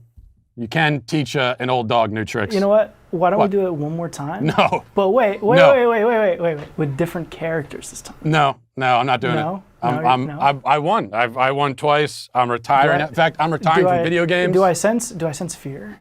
I'm retiring from video games. This is the end of the segment. I don't know. Thank you for watching. Flawless victory. All right, happy Halloween, everyone. As you can see here, we got the studio all decked out for Halloween. I'm just a festive guy. You know, they wanted to just do this video game thing, and I said, no, I want to decorate this studio. So I went to Party City. I decorated the whole thing myself. We're going to continue our series of me playing video games, and usually we have Jacob. He's my guide through these games, but after I valiantly defeated him in one of the great shocking twists, I think, in history, he's in therapy right now, and so now we have instead McKenna. McKenna, are you there? You're going to help us with this game, right? Yeah, I got you. Okay, now, first of all, what game are we playing? So this is Five Nights at Freddy's. Maybe I discovered my latent video game talent in the last time we did this, so we'll see if we can continue. All right, I don't know what any of this means. Who am I and where am I and what am I doing? You're a security guard at basically think a haunted Chuck E. Cheese. Okay. I can't move? Nope, this is it. So the only thing that you can do is if you look to your right or your left at one of the doorways, if you hit X, the X button, that will close the door. Yep. And then if you hit X again, it'll reopen it. Do I have a weapon? Nope. To fight the monsters? Absolutely not. You have the light there, so that's the circle button. Okay. Perfect. Okay, so that's to basically shine the light if you see a monster. And then what if I see a monster? That's it. Good luck. So why wouldn't I just keep the door shut the whole time? So do you see on the bottom left of your screen, there's a power left, and it says there's a percentage next to it? Yeah. That is the amount of power you have left to survive until 6 in the morning. So I'm a useless security guard. I have no weapon. There's monsters, and I'm just going to sit here? That's correct, yeah. Also, if you hit the L1, which is on the top of your controller there, good job. That brings up your security cameras. So you'll see there, that's the, yep. All right, you already got it. You're good. This is the worst. This game is popular? What? Why? Okay. I'm just, okay. Well, this is great content. I hope everyone's enjoying. Does anything happen in this game? Is there any sort of... I mean, you might want to keep your tabs up on that security camera just because they move around. So you might want to scroll through those cameras a little bit. Okay. All right. What is the point of this? I thought this was I have a gun. I go shoot the monsters. At any point in this game, is there, say, a challenge or something that I'm supposed to do, or... Only if absolutely necessary. Gotta conserve power. Conserve power, okay. So why do I have the camera on if I'm trying to conserve power? Yeah, I mean, you might want to not do it all the time you're doing. You just told me. Get Jacob back here. All right, let me turn... I got the door open. How do I turn my light on? No, the circle button. Circle, okay. All right. Something's going to come through this door at some point, and then I just have to shut the door before it comes through. Yes. All right. And I got to make it till 6 a.m. It's already 2 a.m. to survive and not die of boredom in the meantime. I'm honestly perplexed. I'm not even joking. I cannot believe. Is this a joke? Is this some kind of prank? Did you guys make this game yourself in the last 2 days? No. Is that what this all is? It's already 3 a.m. I haven't even seen a monster yet. Yeah, you do.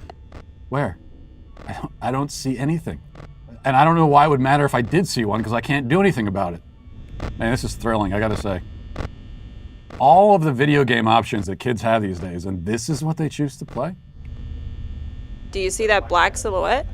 Oh, right in front of me? Yeah. Okay, and now what do I do? Just watch it. Okay.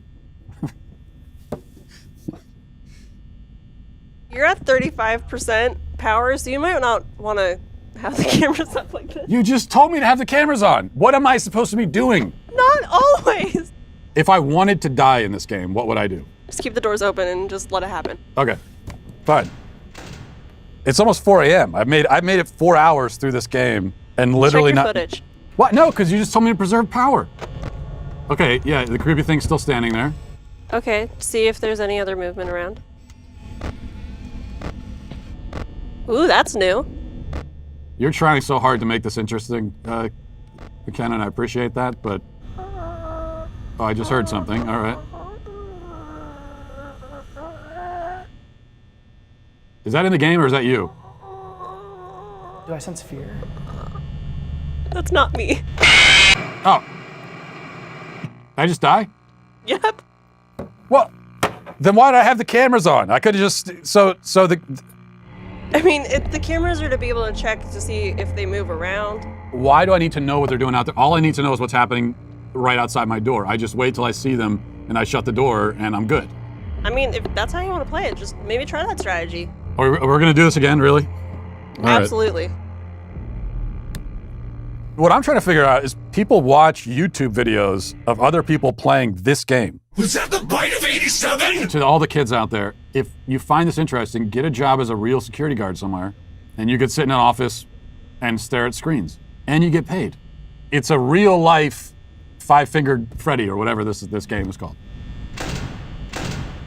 Why can't I just leave the door shut? They take up your power. Do you see how your power is like depleting pretty quickly now that your doors are closed? Yeah. Why would it take up power to have a door shut? The owners of this establishment, if they know they have a haunting problem at night, why would they set it up so that the electricity drains by having your steel door shut? Now, will I have some kind of warning when the thing gets next to the door? Will I be able to see it approaching? I don't know. What else is going on? Crazy weather we've been having. So I just wait here till I see something approaching and... Do you not want to turn on the cameras at all? Because then the thing can sneak up on me, which is what happened last time.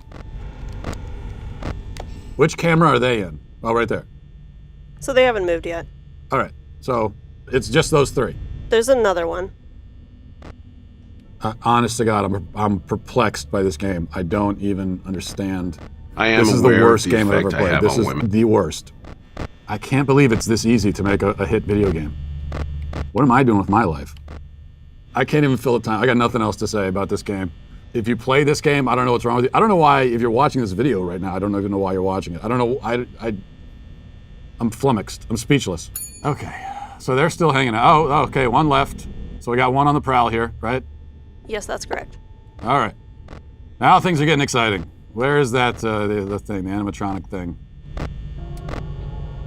That we keep inside the building, even though we know it's haunted and murderous. 3 a.m. Let's just get to the end of this thing. Do I not have a power source I can plug into? Do they not have outlets in this? I mean, I see computers and everything all over the place. There's a fan. A lot of poor planning is involved here. I don't have enough power to keep the doors shut, but I'm running a fan 24/7 that isn't even pointed at me. Okay, there's that thing. Where's the other? Oh, there's two on the prowl. I'm gonna run out of battery life. Well.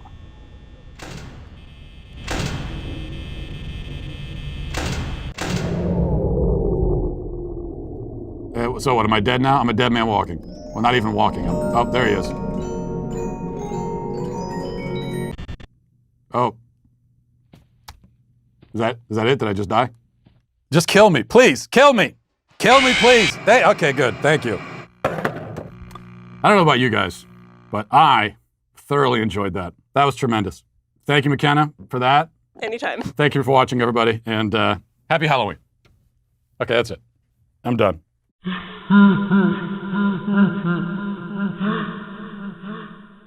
We are back to playing video games today. You know, we got to keep playing the video games because these videos on the YouTube channel do really well. They get tens and tens of views. Generally, it's known that I'm not a huge video game fan, although this one looks interesting. I mean, in some ways it's right up my alley. This is Destroy All Humans 2. This is a popular game, right? With the kids, McKenna? Is this a big game? Not exactly. It's an older game that was remastered last year. How old is this game? It's originally from 2006. I thought the whole playing video games thing was it's a way to freshen up the brand, bring in the youth, but I'm playing a game that no one under the age of 30 even wants to play, but that's okay, fine. It involves aliens, so I'm interested in it.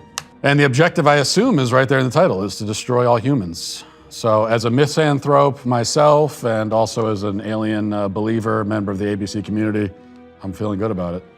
I'm going right to the hardest setting. How hard can it be? How do I skip? Press and hold circle.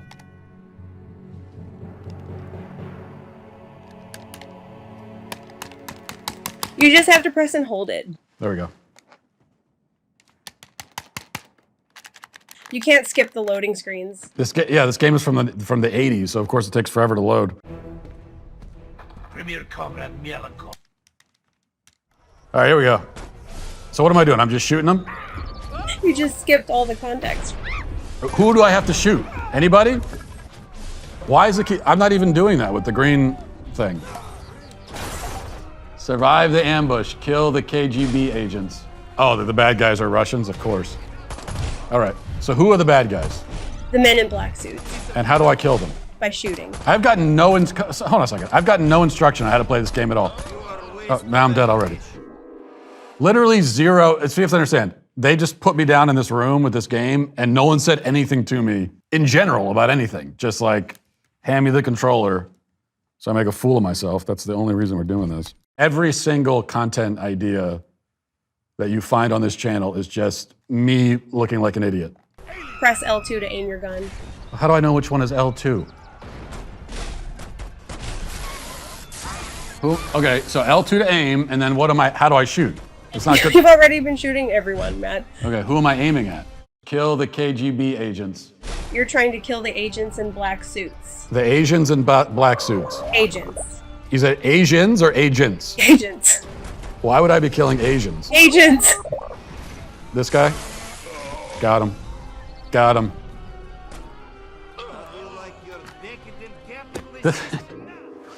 What is the objective? Where am I supposed to go? Am I supposed to go forward? Maybe if I knew what I was doing. Kill the KGB agents. Stop ruining the video.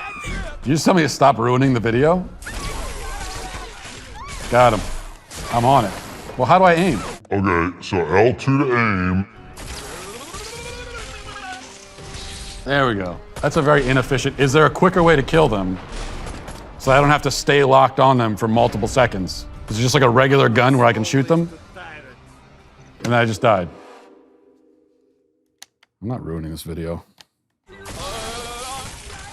All right, see, now I'm learning. Is there a more efficient gun I can use, McKenna? This is the only one you get right now. Am I supposed to kill? Oh, that's not a person. That's a. All right. Well, this is how do I? Do you want to quit out and switch to an easier difficulty? Well, yeah, if that's an option. This is amazing content. We are changing the game with this. You're going to want to pick the recruit setting. Because that's the easier setting. Yes. Well, it would have been good information to have from the start. I'm going right to the hardest setting. All right.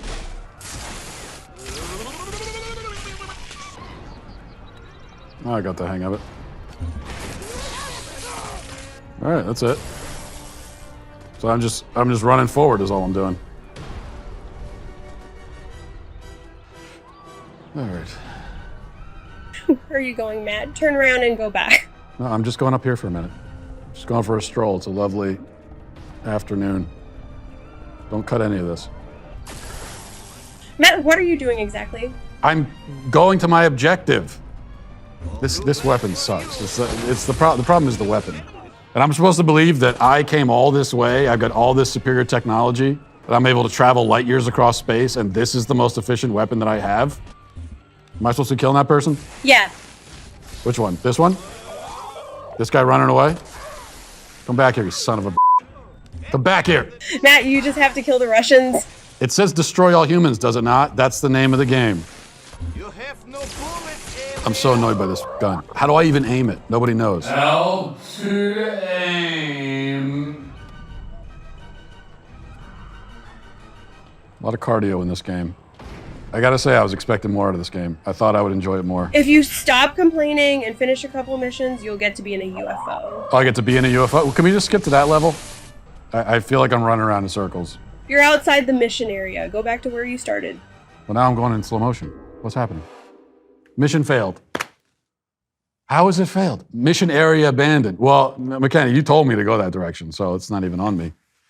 All right. We'll try this one more time.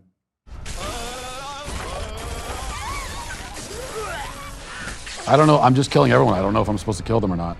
Like this person here, should I kill her? No. All right. You don't want to kill the innocent people.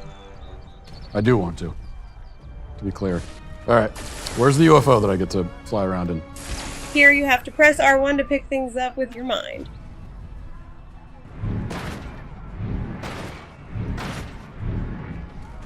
What's happening? How do I direct my brain energy? Can I skip this? Is that my UFO? Okay. Shut up. I need to bring in some big guns. Know where I can get my hands on some. That's what the alien sounds like? Okay, so where are the data cores? This is the worst game ever made. No, I don't want to. I don't want to talk to him. I don't want to have any conversation with this guy. I just want to get my UFO. Well, I guess there's. Oh my gosh. Oh, there's no UFO. This is not true. Strung me along this whole time. I gotta say, I was right about video games the whole time. I've had my moment. I said I retired. There it is. Oh, this is a great segment idea. I love this. I'm retiring from video games. This is the end of the segment. I retired after that moment, and here I am again. Came out of retirement at the age of 35. Flawless victory. This is anticlimactic. It's like when Jordan retired from the Bulls and then showed up on the Wizards. I'm literally just running around in circles, shooting random people. Which, you know, sounds fun in a certain way, but I could just walk up to a person and just shoot them like that. The next objective is right in front of you. Huh? On your left. Now it's on your right. What? Now it's in front of you. What? Here? Into the fire? What am I doing? That's like an octagon. No, that's a... Is there a diamond on this? It's the square button. That's like a... No, that's not a square. That's a... What is it with the 6 sides?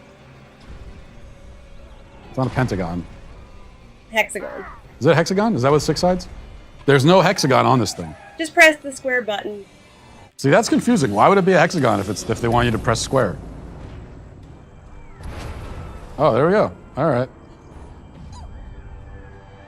And it's the slowest jetpack ever made. It's not even a jetpack. This is hand gliding. I give up.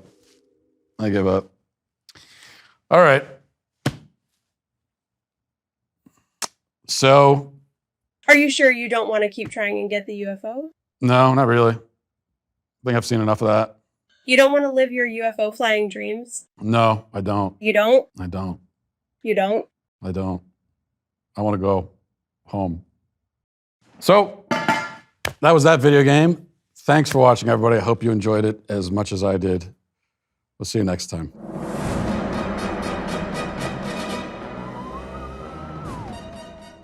First question. Do you believe that Black lives matter? Do I think that actual black people matter? Yes, I do. Not more or less than any other type of person, but yeah, they matter. But if you're asking me if I support the organization known as Black Lives Matter, the answer is no. And not only no, but I think it's a terrorist organization, and everybody involved in it should be locked in federal prison or else deported to Jupiter. 2, what are your thoughts on gender and sexual orientation? Well, I don't have many thoughts about it. I don't spend my days thinking about gender and sexual orientation. 3, how do you work to dismantle sexism and misogyny in your life? I don't at all. I don't think that there's much sexism or misogyny to dismantle in the first place. But if I do find it, I don't care enough to do anything about it. I just don't care. Like on rare occasion, I encounter something and I think, yeah, it's a little sexist. And I think, okay, well, who cares? We don't care. There are more than enough people on that particular witch hunt. So if I encounter sexism, I don't need to dismantle it because I'm like, well, there's people coming down. There's that pitchfork mob coming down the road here. They'll do the dismantling. I'll just continue on my way. My assistance isn't needed. So anyway, I do nothing at all as far as that goes. 4, what are your thoughts on sex work? My thoughts are that prostitutes should be imprisoned and so should pimps and sex traffickers. Just throw them all in jail. 5, are you a supporter of the BDS movement? No, I'm not. Choose rule! I should probably simplify this and just tell you that I'm not a supporter of any movement that you support. In fact, if I did support a movement and then you supported it too, I would stop supporting it just because you're there. Like if I was at an anti-cannibalism march and then you showed up and said, yeah, I'm anti-cannibalism too, I would become pro-cannibalism in that moment, despite you. Eat me! What is your understanding of settler colonialism and indigenous rights? My understanding is that the Western conquest of the New World was a great thing. I'm extremely grateful for it. I'm very happy to live in our civilization rather than the primitive civilization that it supplanted. 7, do you think capitalism is exploitative? That's a stupid question. Number 1, does it involve exploitation? Sure. Yeah, I mean, to exploit something is to make use of it for your own benefit. Capitalism affords you the opportunity to exploit your skills and your talents to make money. So yes, you're exploiting. Of course, as a feminist, you don't have any of those skills or talents, so you'll have to just take my word for it, I suppose. Does capitalism involve sometimes or enable bad exploitation, like dehumanizing exploitation? Sure, of course it does. It's a human system. It's not perfect. 8, can any human be illegal? They can, and they should be deported if they are. Or they could go to Jupiter too, I guess. 9, do you support Muslim Americans and non-Muslim people from Islamic countries? Support them in what way? Like, what do you mean? Like, buy them bras or something? She's got huge tracts of land. The question has no meaning. What do you mean support a whole group of, how could I support an entire group? What do you mean? How do I do that? I mean, don't tell me because I don't care. 10, does your allyship include disabled folks? No, because I don't have any allyship. I'd rather jump out of a 10th story window than ever be accused of engaging in allyship. Also, by the way, stop trying to rope disabled people into your identity politics mess. That's not fair to them. You can't wrangle them into the alphabet mob just because they're a minority group. I mean, if I ever get into a car accident and I end up crippled, I don't want you to show up to the hospital and wheel me over to your club. Okay, you're with us now. No, leave me alone, you freak. How dare you speak to me? And that's the end of her list of questions. And those are my answers. And by now, my feminist date will have long since run screaming from the table or else collapsed into tears on the floor. I'm ready to go. Which is really how a lot of my dates ended as a single man. And I doubt that I'll be hearing from them again, which will probably be better for the both of us. People these days are fascinated by personality tests, and I've never quite understood why.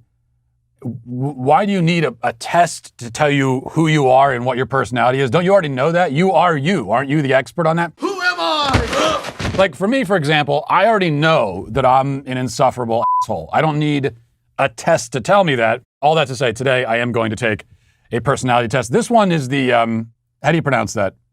Enneagram? The Enneagram test.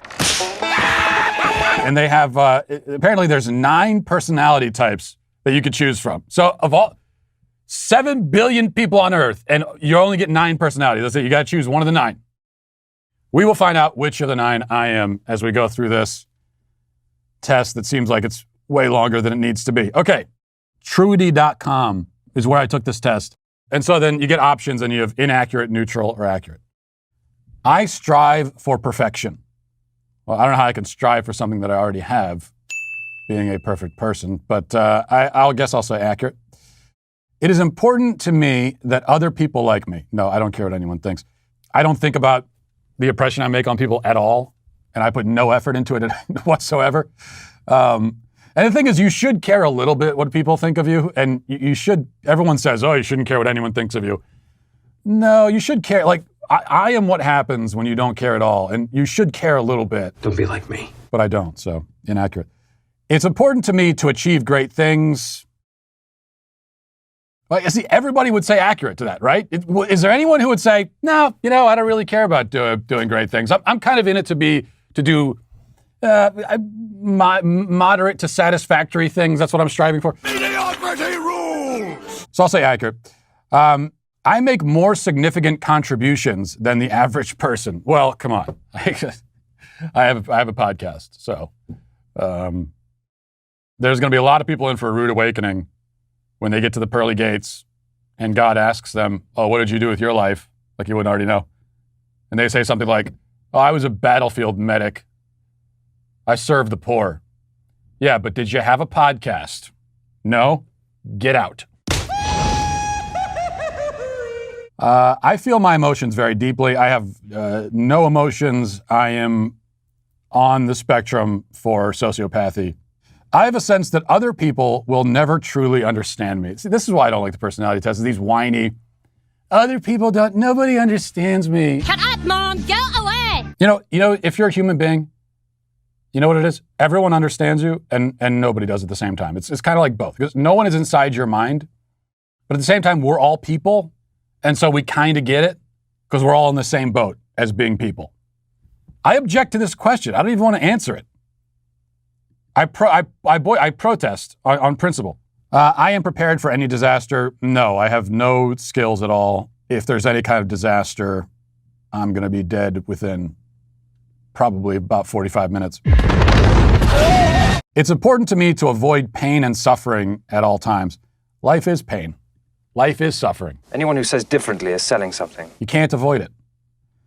I seek out experiences that I know will make me feel happy or excited. What? Yes? As opposed to what? Of course I want experiences that make me feel happy. It's kind of hard to find them sometimes, but what? I see the positive in every situation. No, I definitely don't see the positive in this situation I'm in right now. I'm not afraid to tell someone when I think they're wrong. No, that's like my favorite thing to do, actually, in the world. That's what I do for a living, actually. I let other people make the decisions. No one can make. I don't trust anyone to make any decisions. And I also don't trust myself to make decisions. So I appreciate having rules that people are expected to follow. As a theocratic fascist, of course, my answer is accurate, as long as I get to make the rules. I think a lot about what will happen in the future. Yeah. Does anyone not think about what's happening in the future? I don't fit in with ordinary people. Everyone is going to say yes to this. No one wants to think that they don't fit in with, everyone wants to think that they don't fit in, that they're not ordinary. They're extraordinary. I'm very important. Every single person says accurate to this. So in protest, I'm going to say inaccurate. Because you know what? I do fit in. We all basically are the same. There's rarely a good reason for changing how things are done. It depends wholly on the situation. I can't make a blanket statement. Is it a good idea or a bad idea to change how things are done? What things are you talking about? And what's the change? I'm not just going to change how something's done for the sake of it. I can't answer that question. I can't answer that one either because it doesn't make any sense. This is going to come back as I have no person. I'm going to be the first person to come back with a 0. I simply am not there. Or whatever, because I can't answer any of these questions. I'm always trying to be a better person. Everyone's going to say accurate to that. No, even though most people aren't, everyone's going to say that they are. They say there's 9 personality types. I bet you there's only 1, actually. Everyone gets the same one. Because almost everyone's going to answer all these questions the same. The organizations I belong to would not function well without me. I'll tell you something. This place would fall apart. If I wasn't doing YouTube videos of myself taking personality tests about myself, this whole building would crumble. Okay? I always have a plan for what I would do if things go wrong. I have a plan. It's probably not a good one. Like my plan for when things go wrong is always, in my head, it always involves drop kicking someone. You know, like a karate type of thing. That's always my plan for any situation. I've yet to have a chance to actually do it. But it is a plan, so I'll say accurate. I seek excitement. I have a different idea of what's exciting, probably from some people, but... Okay, these are the spicy cayenne crickets. Let's try these out. I am good at seeing the bright side of things when others complain. No, I'm the one doing the complaining, so That's got to be inaccurate. I don't hesitate to call people out when they're behaving badly. Yeah, that, again, one of my favorite things to do, in fact, is that. So I go along with what other people want. I am a diehard contrarian. So if I know it's what you want, I'm just going to do the opposite. It's a deep, deep emotional immaturity, but it has served me well in life. So I'm going to say inaccurate. There is no option on this scale for this question is stupid, so I have to keep hitting neutral. I feel like this is skewing my results. I seek out relationships that offer me some type of protection. What am I, a chick? I am always aware of what can go wrong in a situation. How many times are we going to have this same thing? How many times do we have to teach you this lesson, old man? I mean, accurate, I guess. I mean, I'm aware of some of the things that can go wrong that would lead me to needing to dropkick somebody, but I like to do things as I've always done them. I mean, if I've done them that way, then obviously I like doing them that way. If I didn't like doing them that way, I wouldn't be doing them that way. So if I am doing them that way, I'd like to do them that way, and I'd like to continue doing them that way. If I want to stop doing them that way, it's because I don't like doing them that way anymore. So therefore, I'm still doing what I want to do. So I guess I'll say accurate. I persist until a task is done. I wish I could say accurate to that, and I think most people probably would say accurate, but I'm going to admit and say no, that I often will get bored and distracted by a squirrel. Squirrel! I spend time trying to discover and correct my faults and weaknesses. I don't like to know about my faults and weaknesses. I hold myself to very high standards. I'll say accurate to that, although I just said a second ago that I'm not looking for my faults and weaknesses. So this is really schizophrenic. If I'm honest, I feel that I'm a bit better than other people. Well, again, as we've established, podcast host, number one. Number two, other reasons. I am better than you. I am an unusual sort of person. I'll say accurate. This is why this is 6 pages long, because it's the same. They have 3 questions. They repeat each one of them 30 times. It's important to be prepared for any emergency. We just did this. Oh no, the question there was, am I prepared? And I said no. But is it important for me to be prepared even though I'm not? Yes. I think it's important, I just don't do it. I tend to be more optimistic than most people. Well, obviously not inaccurate. I tell people what I think, even if it's hard to hear. Yes, of course. I would rather follow the group than push for what I want. Inaccurate. I got to just roll through these. This has been going on forever.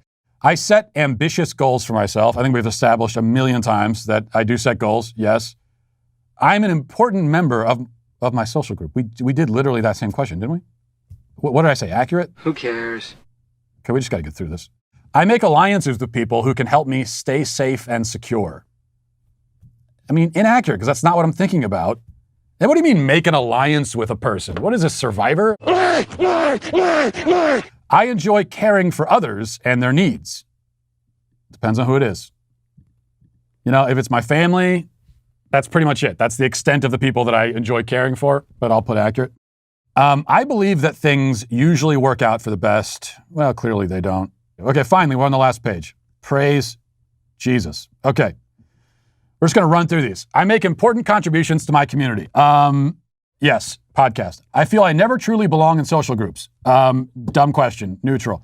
I want to learn as much as I can about how the world works. Yeah, everyone does. Trying new things keeps life interesting. Accurate. I'm an upbeat person. No. I am usually the one to take a stand when others won't. I'll say yes. Other people have stronger opinions than I do. Probably not. Sure, I'll say accurate. Everyone has a role to play in society and a duty to do their best. Sure, yes. I am concerned with protecting what I have. Yes, obviously. I have a good sense of what my future holds. Okay, fine. I'm about to throw my computer across the freaking room. I try new ways of doing things just to see if they will work. Sure, okay, fine. Self-improvement is a major interest of mine. And we'll just call that a yes, because I want to get to the results. And finally, we've completed that, and let's find out what my personality is. Here's what we find out. I have a 98% match with an 8. What is an 8? 8s see themselves as strong and powerful and seek to stand up for what they believe in. They rarely see themselves as having vulnerabilities and have the belief that they can handle pretty much anything that comes their way.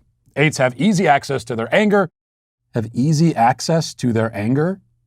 What does that mean? I can feel your anger. Is that a positive way of putting they are hotheads and they have a bad temper? Which obviously is the case, because I've been screaming at this test the entire time. And as a result, sometimes seen as intimidating to others. However, 8s typically see themselves as fighters, standing up for what is right and protecting the weak. But I also have a 77% match with a 1. 1s are defined by their belief that everything must be in order and by their feeling that they must always be right. They show great commitment and determination to improve conditions that they find need improvement, and they are forward in encouraging others to improve their performance too. You know what I think it is? I am an enigma. I am a mystery to myself and to the world.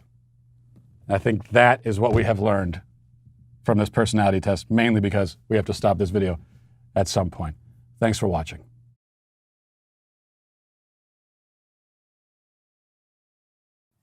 So, now this was not a failure. The rocket was not meant to go into outer space. It was all part of the testing process.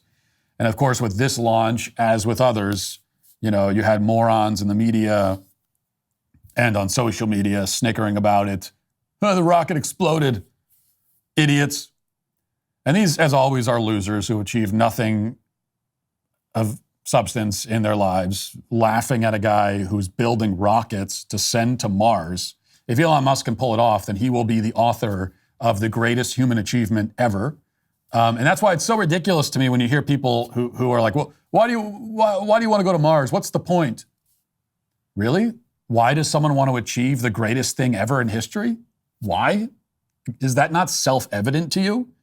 I don't know, because it's the greatest thing ever in history? It's like, that's enough reason. I don't think you need any other reason but that. Why does somebody want to fundamentally alter the trajectory of the entire human species? Why does someone want to expand the reach of the human race beyond our planet? Why do we want to be able to see and explore the rest of the universe that we live in? I mean, why? The people that ask why to something like that, it's like, we can't be friends. I don't want to talk to you. You're too boring. You're too dull. You're too stupid. You don't have the spirit of discovery. You don't have greatness within you, which is why you don't understand greatness. I don't know what else to say to you. There's nothing else to say. This is what we need right now as a species, as a civilization. I believe that. We were great as a civilization when we were exploring, when we were discovering. And a civilization that loses its spirit of discovery is a civilization that loses its will to exist. And so don't give me that, well, we have bigger problems here on Earth to solve. You sound like every dumb, boring, inconsequential nobody naysayer in history. Sorry to cut you off, but I think, obviously we're talking about Oppenheimer and the atom bomb was rough for Japan, but one thing that's rough for a lot of people is dark spots on their skin. Too true. Our friends Great segue. Yeah. Over at Genucell sold out of their dark spot corrector. And our listeners have been begging for a restock. Well, I have great news. The dark spot corrector is back in stock. And thank goodness for that, because who needs the dark spot corrector more than most? I usually don't do transitions at all, and this is what happens when I try to There's a reason. You know who has a lot of dark spots and terrible skins? This show's producer, Mathis. Mathis, I don't mean this to be harsh, but you are a disgusting, ugly freak. I've never seen so many dark spots in my life. Your dark spots have dark spots. It's genuinely unsettling. Put me in a bad headspace before the show. One might even say it put me in a dark spot just looking at your grotesque, disgusting figure. So please do the world a favor. Better yet, do me a favor and fix your face, you monster, with Genucell's quick-acting dark spot corrector. Consider this my gift to you as the new boss of the Daily Wire. Sense about the aliens coming into our spaces. Do I? Well, this is because Trump didn't. They're build telling the me wall. yes in my ear too. Are they? Yeah, I don't know. It's silent in my. Do we have? Did you? I heard you made a documentary, Matt. Is that true? Yes, we did. We're going to play the entire thing. Apparently, No. It's about 45 minutes long. And, I don't think. Well, look, I don't think a lot of setup is necessary. Obviously, Ben and I have had our disagreements over the alien issue, and it made me think, and I've spent the last several weeks doing a deep dive, investigating. What I was really trying to figure out is his arguments are so terrible, and I've embarrassed him so much in this debate over aliens, and yet he persists. And so it made me think, what is really going on here? And I put together a report. And take it away. Please, take it away. Please. UFOs exist. The U.S. government found quite a number of them, and they are indeed of non-human origin. I'm just gonna go no. We have spacecraft from another species. There are no aliens. Do we have the bodies of the pilots who piloted this craft? Non-human biologics came with some of these recoveries. We are not alone. We're definitely not alone. That motherfucker back there is not real.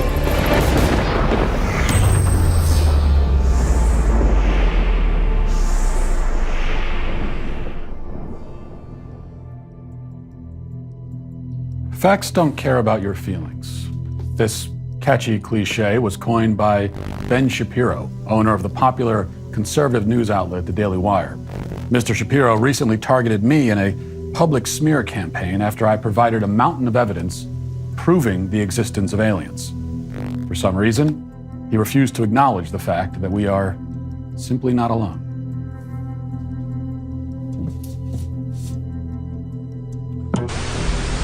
Matt Walsh is a very controversial person for a number of reasons. Dude really thinks that, like, the aliens are here. Let's take this logically for just a moment to destroy Matt with facts and logic. The evidence you're presenting me is going to have to be better than a guy saw a shadowy image that appeared to defy the laws of physics. Probably it's aliens. Again, this is a question of likelihoods, Matt. You have nothing. I'm sorry, you have nothing. There are no aliens on planet Earth. I don't believe it. I don't see the evidence for it. And I think all of this is a giant waste of time.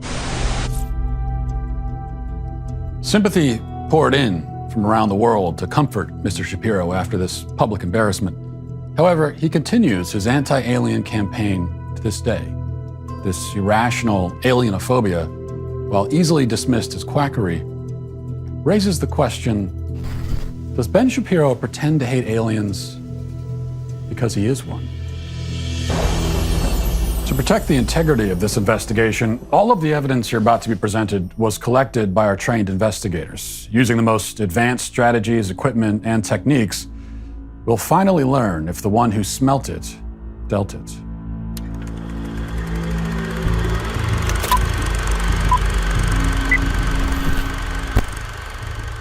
In 2021, Young America's Foundation hosted a speech at Florida State University featuring Ben Shapiro. At this event, Mr. Shapiro demonstrated alien mind control capabilities in front of a live audience. Hi, Ben. How are you? Doing okay. How are you? Great. How come you claim to be 5'9" even though you're like 5'5"? I don't know. How tall are you? 5'9". You're 5'9"? I'm actually 5'9". Okay, come over here. Let's see.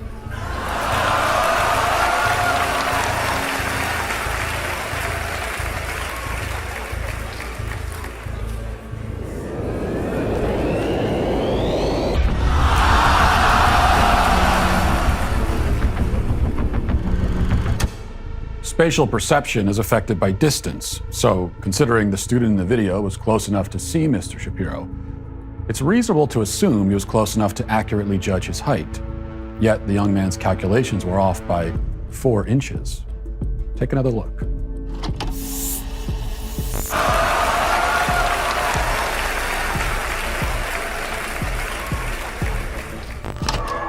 A leading expert on extraterrestrials testified on Twitter that aliens possess the ability to control human minds, make us see things differently than they really are.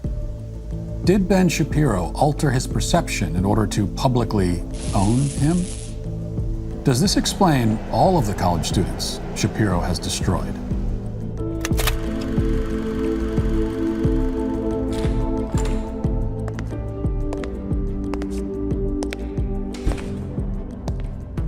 According to Wikipedia, Ben Shapiro was born in January of 1984 in Burbank, California. Our researchers checked online for any birth announcements with the name Ben Shapiro in 1984 and found nothing. Aside from a certified birth certificate, no evidence exists that anyone named Ben Shapiro was born on that day in Burbank or anywhere else.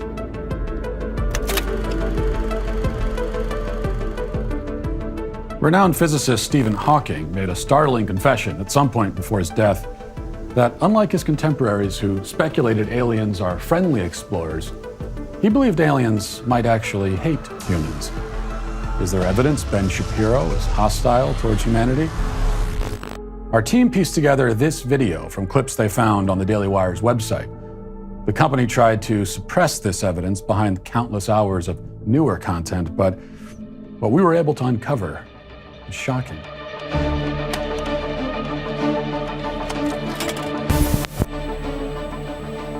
Why do I hate Michael Knowles? Because the gods have smiled upon Michael Knowles for no reason I can discern. What the f? I'm gonna be trapped in a locked room with Michael Knowles for a given period of time, which sounds technically like the definition of hell. Michael Knowles, a man who only fails upward. You went to Yale. I could not find any other productive thing that you had done in your entire life. Michael Knowles, a man hired at this company for one job, did not do that job well, and so was given a podcast. You were an unemployable person, so we apparently just kept paying you. Yeah. And then I'm gonna just hand this over to you. We'll take a picture for the cameras. This is really incredible. There we go. Thank you. Absolutely. No! We've had many complaints about you walking around shirtless in the office. See, in the movie, the pedophile's outside the room, Michael. Never go in the dressing room when Knowles is in there. 5 more minutes and I was gonna murder you and eat you. Yeah, huh? That's why Michael Knowles will eventually pay the ultimate price when I run him over with my cock. We reached out to Mr. Shapiro for comment right before recording this video, but our email went unanswered. For more information and a closer look at the evidence, visit benshapiroMightBeAnAlien.com. Wow, Matt, that was some really bang-up work. Yeah, amazing. Thank you. Amazing. I rest my case. Don't believe it. Don't believe it. Yeah, it might just be the... I don't believe it. Is there some... You guys don't believe it either. No, I don't believe it at all. I don't know what Something with the Matt's lighting, talking about. perhaps? You don't... Yeah. No one believes it. No. That's a No one great. here believes it. That's a great mask, actually. The human mask that he puts on for... Exactly. 99% of the Exactly. time. That's what I'm I know. talking about. Yeah, I think you should just keep that on for the whole rest of this. The rest of my life, apparently. I like what's so interesting about the alien species is that they have beige-colored skin just below the neck.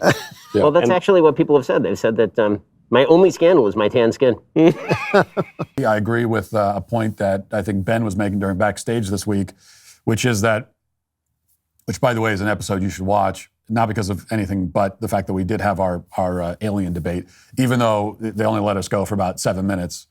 But literally put a timer on the alien debate, and then next thing you know, we're talking about Barbie, and that goes on for like 47 minutes. Anyway, still, I absolutely decimated Ben once again in the alien debate. So this is just every person that's taken me on here in the alien debate has left practically in tears. I can tell you that, and I shouldn't even be talking about this, but when we left backstage, Ben, to me, from my perspective, it looked like he might have even been in tears. He was so upset about it.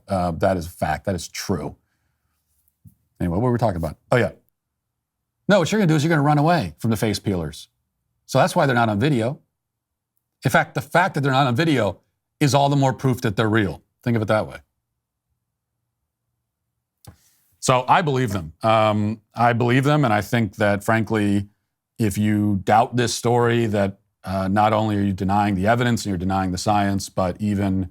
and I don't use terms like this very often. I don't throw this kind of charge around very often, but I would even say that it's culturally insensitive and, frankly, you could argue racist to not believe these Peruvian villagers who are speaking their truth and talking about their experiences with the face peelers.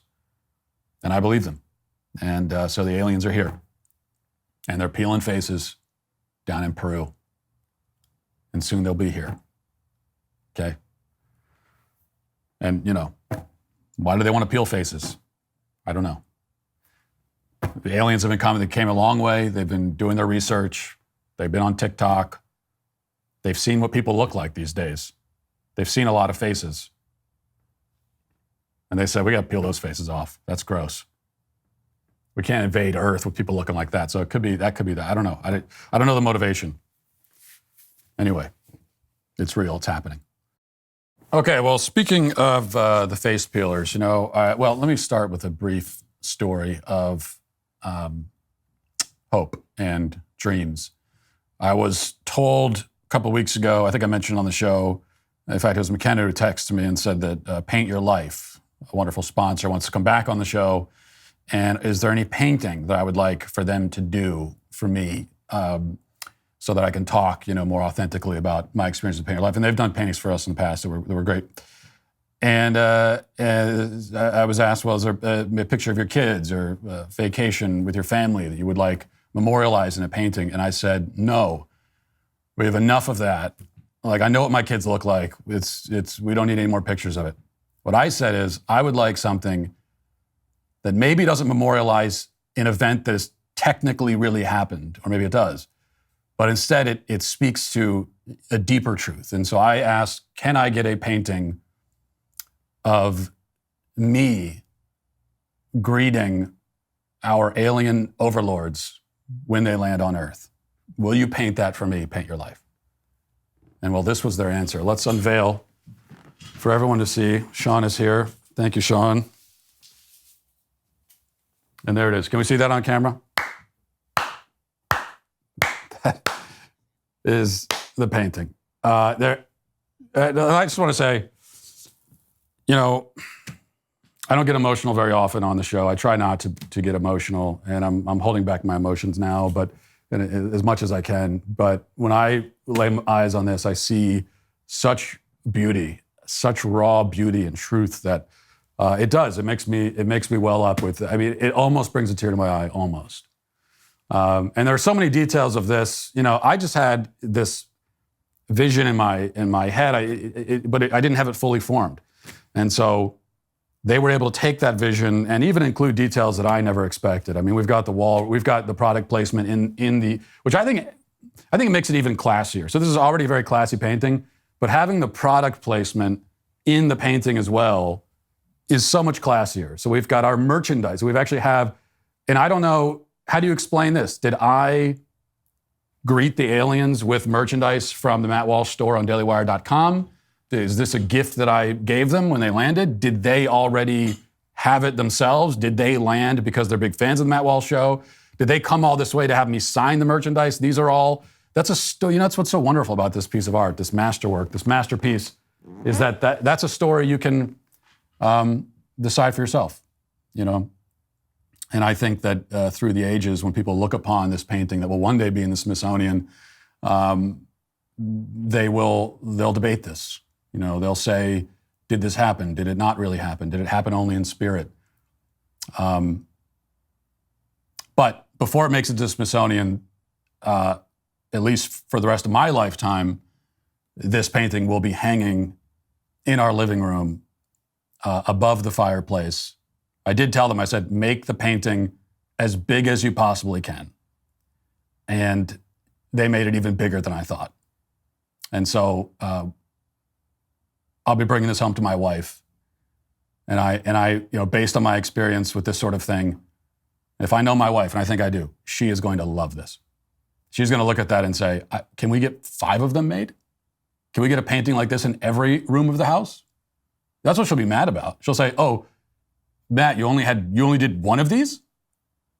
Well, that's just for the living room, but what are we going to have in our bedroom, for example? So anyway, I'm very much looking forward to bringing this home and for the way, how it will help to also strengthen my marriage as well. So this is great. Thank you to Paint Your Life. Go to paintyourlife.com and get your own. I don't even know if they'll make a painting like this for everybody, but they made one for me. So great. Okay. We'll just keep that in the background as we move on to some of these comments here. I don't know how we can move on from that. I almost feel like there's no point, but. All right, good. So you're all wrong. We'll do better next time. 10 is spider on my face to 1. So I'll rate it that way. I am already disturbed by the snack selection. They've put these on the table next to me, Whoppers, which taste disturbing. So we're already primed here and ready to go. Oh. But that was like a 1. That was now we're going in the wrong direction. What I'm trying to figure out is they're in this house and then things like this start to happen. And rather than moving out, they set up surveillance. If it were me, and the first time that happens, I'm just moving. That's it. I'm not going to stick around to see what happens next. It's frustrating. Okay, this next one. Okay, this one I obviously know. This is It. I've never seen It, but I have heard that it's pretty spooky.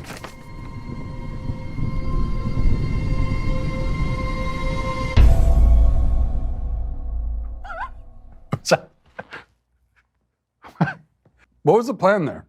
Was that all this is about? Just setting up that? What was the plan? Was he just going to stand there? Has he been standing the whole time? That I rate a 1. That was a 1 all the way. That was like when my 3-year-old tries to scare me. It was like that. I'm going to scare you, Daddy. Okay, continue. Which is a thing that just happened a few moments ago. And what I'll say to everyone here at the Daily Wire who is dressing in costume, I don't know how many people are wearing the costumes today, but they know they're lucky that I'm not in charge and that everyone in charge doesn't listen to me. They're lucky on both counts because, it's cause for immediate termination. I've said this before. I think that if I owned a company or if I was a manager, what I would do is I would say to my employees, sure, you can dress up for Halloween. We're not going to have a Halloween party because we're adults and this is a place of employment. But yeah, if you want to wear a costume on Halloween as an adult to work, go ahead. And then anyone who does, I would just fire. So let them make their choice and then fire them for the choice they made. That's what I would do. So, but see a picture like that and be offended, just get over yourself. My God, how do you function in life? Oh, it's my moral growth. It's my moral growth, right? My moral growth was that I could work there and take the paychecks in, then I get fired, and only then do I turn, I get fired, and then I turn around and try to profit to the tune of however many millions she's suing for. That's all part of the moral growth. There is one revelation from this that really disappoints me. As much of a fan of Tucker Carlson as I am, when she said that Tucker Carlson was interested in ratings, good Lord, I am so disappointed that he wanted to get ratings for his show. That is unacceptable. And surely Tucker Carlson, the only figure in all of media that's concerned about ratings. Everyone, it doesn't come up, and I've worked in media. I can tell you right now, I've never even encountered a conversation like this. No one talks about it. Performance, ratings, downloads, advertising dollars. We never discuss it. In fact, if I'm on occasion, someone's about to, maybe I'm in a meeting, someone broaches the conversation. Well, let's look at the numbers. Nope, we're not talking about this. Doesn't matter. How dare you? Get out of the room. I say to Jeremy Boring. That's what happens so Tucker Carlson, the only figure in all of media who cares about ratings. And so that is a scandal, but all the rest of it, not so much. Hundreds of submissions. 5 finalists. 3 judges. 1 winner. This is the Daily Wire search for the official Sweet Baby Gang anthem.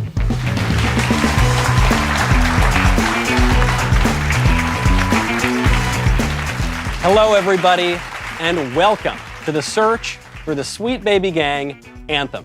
I am your host, Michael Knowles. I am joined by my fellow Daily Wire hosts, Ben Shapiro, Andrew Klavan, and the man of the hour, Matt Walsh. Now, the winner of this contest is in for a real treat. He will get all of our most recent books. He will also become a part of the Matt Walsh Show legacy. He will be featured in his very song at the introduction to the Reading the Comments section of Matt's show. Now, Matt, I am told that the Sweet Baby Gang has a special name for you. They do. They do. Sweet Daddy Walsh is what they call me. That's my official name. Daddy Walsh. I expect to be addressed likewise by all of you. Yes, Daddy. Thank you. Drew. Never mind. Actually, don't call me that. Are you sure? Papa? Daddy? All right. I've changed my mind. Andrew Klavan. What do you want? The leader of Klavanon, the master of the multiverse. Where were you when you first heard of the Sweet Baby Gang? I was sitting here during the introduction. I want to say that this may be the most humiliating moment of my life. I looked at that picture of the baby Walsh, and I now have a tick. I have a small twitch from the trauma. And if these lights flashing around give me a seizure, I am suing Ben Shapiro back into the Stone Age. I want you to know that. So I'm thrilled to be here. Well, speaking of Ben Shapiro, Ben, it's great, obviously, to have you as a judge here. Does it feel weird that you are going to have to judge on behalf of your daddy? When do I get to fire everyone? When? Well, you'll get to make at least some firing decisions when you hear all of the songs. Some of them are going to go. I know you're all very excited to get to the contest, so here is how it works. We have taken all of the submissions sent in over the past week. We've narrowed it down to the top 5 finalists. Our skilled judges are going to listen to about a minute of each song, and after careful consideration, they will select their top 2 picks. Then we turn it over to you at home. After this broadcast, you can log on to dailywire.com/SBG, and you will have 24 hours to cast your vote for the Sweet Baby Gang anthem. Is everybody ready to get started? Absolutely. Here is our first entry. It is titled Theocratic Funk by Da Sweetest Baby.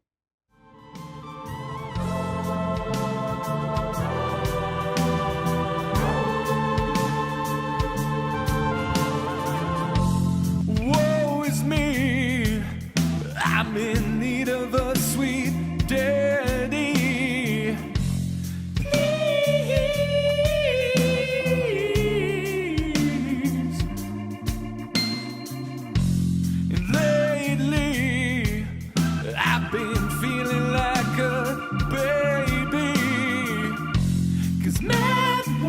Here. He quells all of my fears. He puts my mind right at ease. King of the Dailywire. His polka dots be looking funky fresh. He can't sleep at night 'cause there ain't enough black geologists. We need more diversity in the geological sciences. Gentlemen, Drew, I'll start with you. What do you think? I would have aged several years just watching that if I had several more years to live, which I don't. So I think it's a very dangerous song for me. Yeah. Yep. Ben? That sounded like a hippopotamus being hit by an airplane, the remains then being collected and burned, but then the ashes gathered, and the ashes transformed into a glowing diamond of Oh, you took us on a journey with that one. So did that song. And so did that song. Yeah, yeah. Matt, what's your take? I have to disagree with my fellow judges. I thought that it was fresh, it was current, it felt relevant, and I also thought that it was beautiful, and the lyrics touched me very, very deeply. Thought it was tremendous. Moving along to our next entry. This one is called Walsh's Anthem by Joshua Royal Wathen. Who makes a Twitter mob fly off the handle with rage? Who's to blame? It's a sweet baby gang.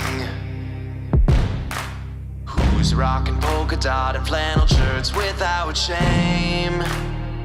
Do you know their name? I mean, this is pretty good. Come on. The sweet baby gang.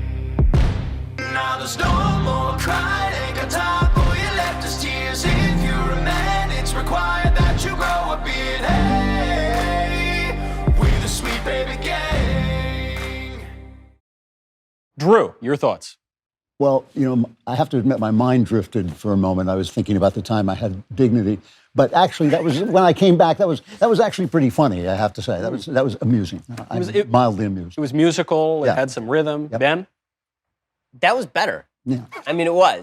Now, admittedly, the standard was what came just before it, but still, like on a scale of 1 to 10, that was at least a 4. That's something. Better than 0. Matt.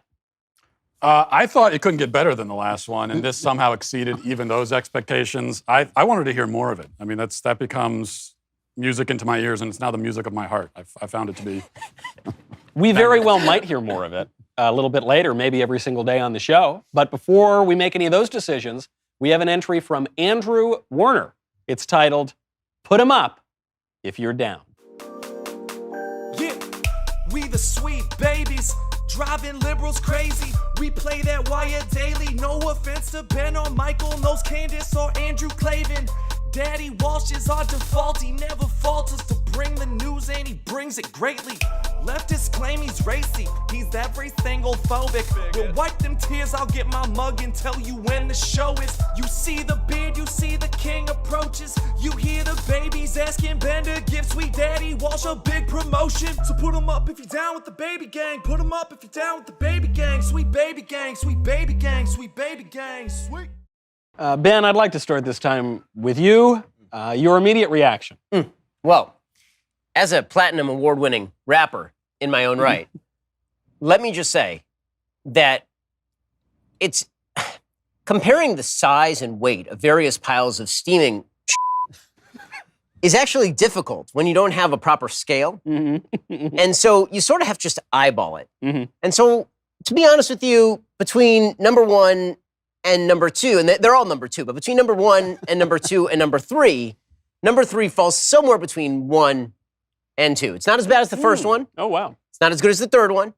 It's somewhere in the middle. But again, we are now just grading gradations of absolute horse excrement. I mean, just, wow. Okay. Drew?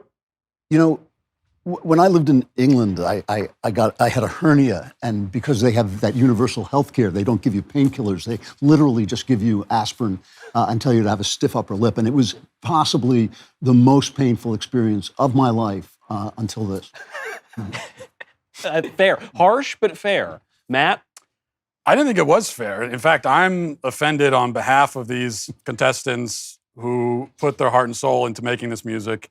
And for them to be treated this way, I find to be personally hurtful to me. And as far as the song went, I thought, I can imagine, if I could say, the homies on the block bumping that in their rides as they're going down the street. I think to me, it felt hip, it felt relevant. It's something that I can imagine the kids are going to really connect with on a deep level. Really speaks to the people and what's going on in the streets. I thought so. Daddy is going to stick up for his babies, no question about it. Up next, we've got The Sweet Baby Gang by Globule. Our anthem is here, gather round and like and subscribe right now. We're the Sweet Baby Gang. Here it goes, Daddy Walsh on the banjo. You just called him Daddy, you finna be band bro. Godspeed to Boosh, I see and Lizzo. This beat is so sick, but my kids need the vax, yo. Y'all are going crazy. To the aliens listening, save me.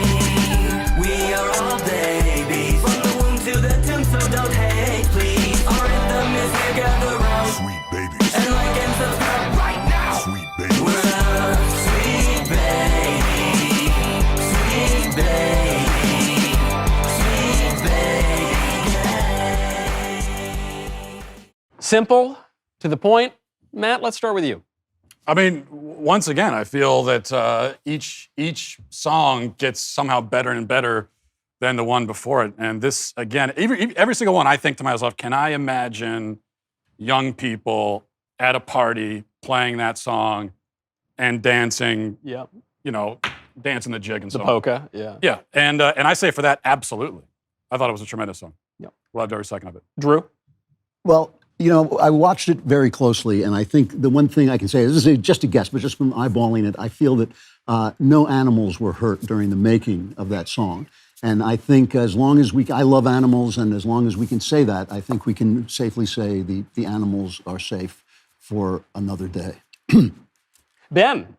So, frankly, I think that we should all be honored that the creator of the theme to Malcolm in the Middle also wrote this particular theme. Yeah. And I very much look forward to Frankie Muniz's appearance on the what's it called? The Sweet Baby... Sweet Baby Gang. Sweet Baby Gang. Why? Why is it called that? For our final video, it comes to us from the Columbia County Coyotes. And this is their song, they're a little presumptuous with this title, I think. It's called Sweet Baby Gang Anthem. I've been giving my money to every single show.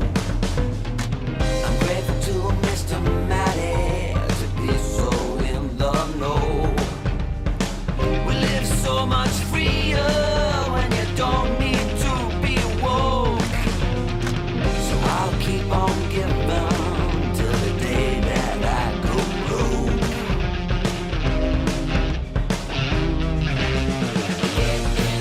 Get in line and form the secret group. We're the sweet baby gang.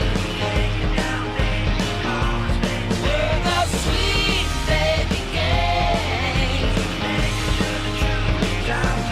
We're the sweet baby gang. Got a real Monkees vibe from that one. Maybe that could be a TV show in itself. Ben?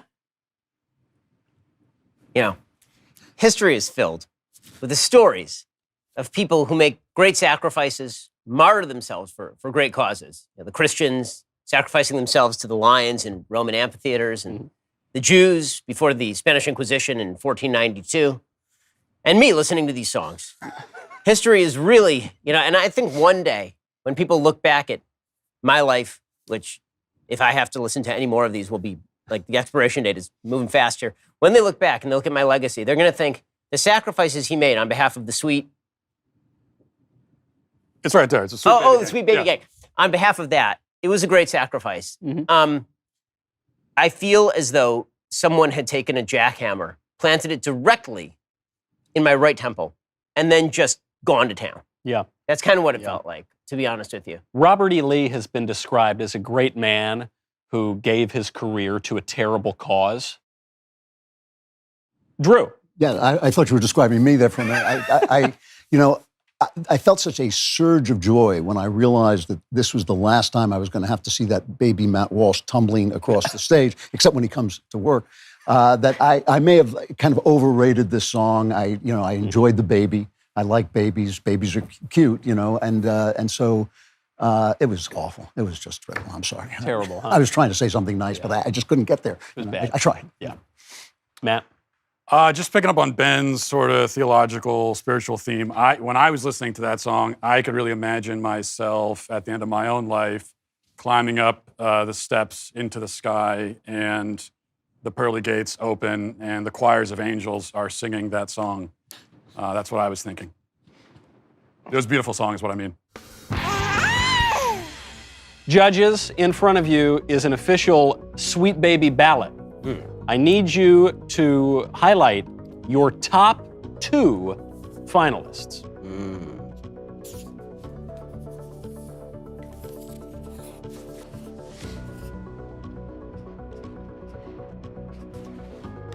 All right, let's collect these ballots. I'll give it a quick look around here. Right, so we've got Drew. All right, he's got two choices there. I'm not sure I totally agree with them, but that's fine. We've got Ben, included a little message there on his, it would seem. Little SOS. And Matt highlighted the entire ballot. I thought they were all winners in my book. This is how Joe Biden became president. So I suppose there's a bit of a tie. Can we play them all again and reflect? No, Not with me. deeper on we this? certainly cannot. Okay. In the event of a tie, I don't know if the judges back there or the producers can I be a tie-breaking vote? What is that? All right, good. I'm glad because I'm actually a little bit scandalized. Here they are. The 2 finalists are Walsh's Anthem by Joshua Royal Wathen and Put 'Em Up If You're Down by Andrew Warner. Audience, now it's all up to you.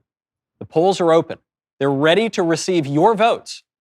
Visit dailywire.com/SBG and support the song that you want as your Sweet Baby Gang anthem. Voting will close at 2 p.m. Eastern Standard Time on September 7th. So share the link across all your social media pages to see your favorite song, your absolute favorite song, become the winner. Now, before we go, all of us here at the Daily Wire would like to say a sincere thank you to everyone who participated in this contest. Mean comments notwithstanding. Although we could not show every entry that we received, here's a look at a few honorable mentions that we wanted to highlight. We hope you enjoy them as much as we did. Thank you for joining us. And in the words of Matt Walsh, go by speechless today, and Godspeed.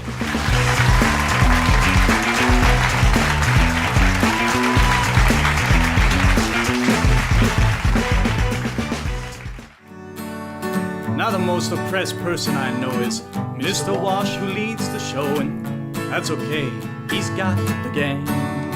Sweet baby gang, sweet baby gang, oh what a gang, a sweet baby gang. He's got a low face of hair and a dark twisted mind. Our favorite theocratic fascist dictator. We are his sweet baby gang. We are his sweet, sweet baby gang. We are his sweet baby gang. Sweet, sweet, sweet baby gang. You're banned from the show. Listen to me closely while I'm still allowed to speak. If you believe in aliens and living the American dream, come join the sweet, sweet baby gang. We're the Sweet Baby Gang and we're all pro-American.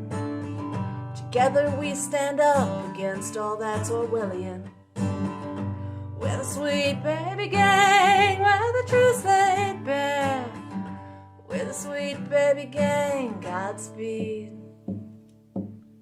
And we'll leave it there.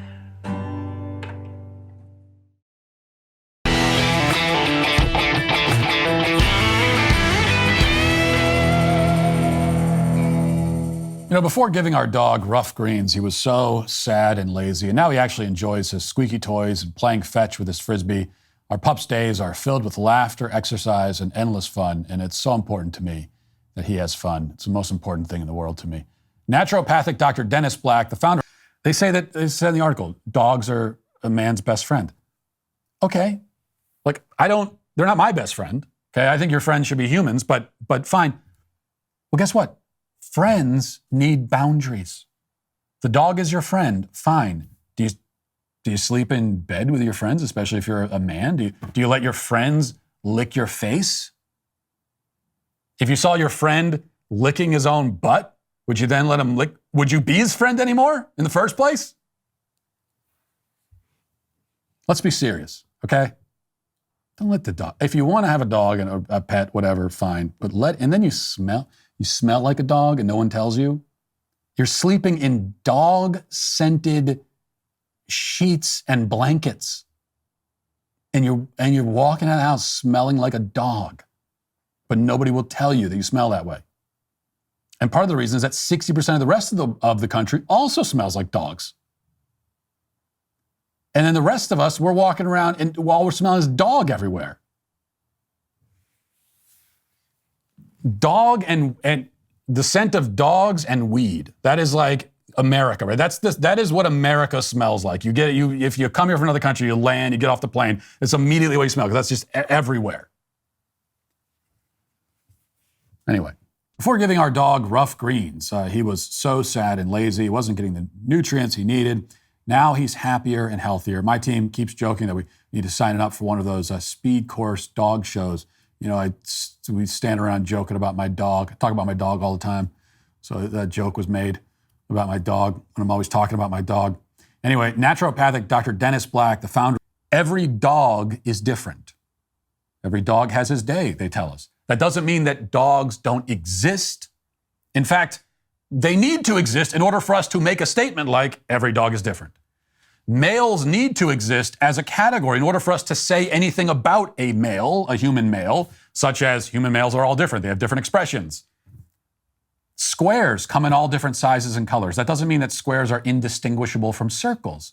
College professors have varying levels of intelligence. A few of them are smart. Many of them have the IQ of a dead turtle. That doesn't mean that college professors don't exist unfortunately. Thanks to Rough Greens, my dog has boundless energy and infectious happiness that continues to brighten the lives of everyone who meets him, especially me. Our pup's days are filled with laughter, exercise, and endless fun, which is so important to me that the dog has fun. So excited about it. Naturopathic Dr. Dennis Black. So actually, it would be better. It would be more encouraging. It would be a better situation if you had 108 kids who said they were dogs. It is less crazy to pretend to be a dog than it is to pretend to be non-binary. Because non-binary is a category of life form that doesn't exist unless we're talking about like amoebas. Okay? So you are identifying as an amoeba, as some kind of single cell organism, which is the real story here. That 108 students in New York City schools identify apparently as self-replicating amoebas. Because that's where you got to go if you want to find creatures on this planet that are neither male nor female, where the category does not pertain. Now you're down to the single cell organism level. That's how crazy it is. I mean, the people who actually sit down on their couch and turn cable news on their TV. I can't remember the last time I did that. It's been a long time. The people that do that regularly are all, average age of 97 or something like that. So the audience is like literally dying. Like the only people that are sitting down and watching cable news or watching cable in general are people that are over the age of 65. In my generation, I don't know anybody who has cable. Like I'm not sure I've met anyone recently in my generation who actually has cable. When you go to a hotel or something and they have like basic cable, if you go to a mid-range hotel that still has basic cable, and you're flipping through and you have to flip. I was just at a hotel like this recently, and I'm sitting there and I have to flip through the channels to see what's on. Like I want to know what's on TV. I have to actually pick up the remote and flip through the channels.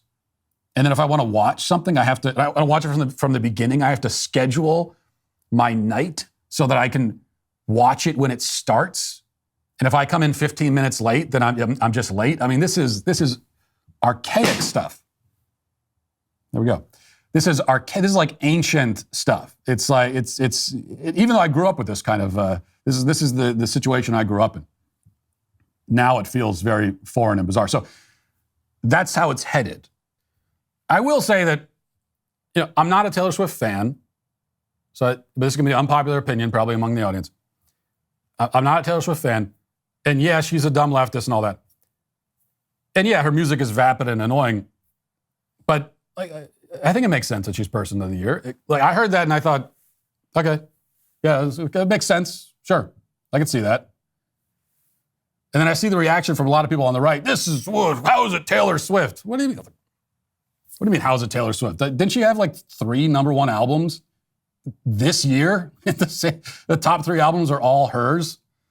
And she had a tour, the biggest tour of all time, and one of the biggest selling, one of the top grossing films of the year. So she dominated every category of media.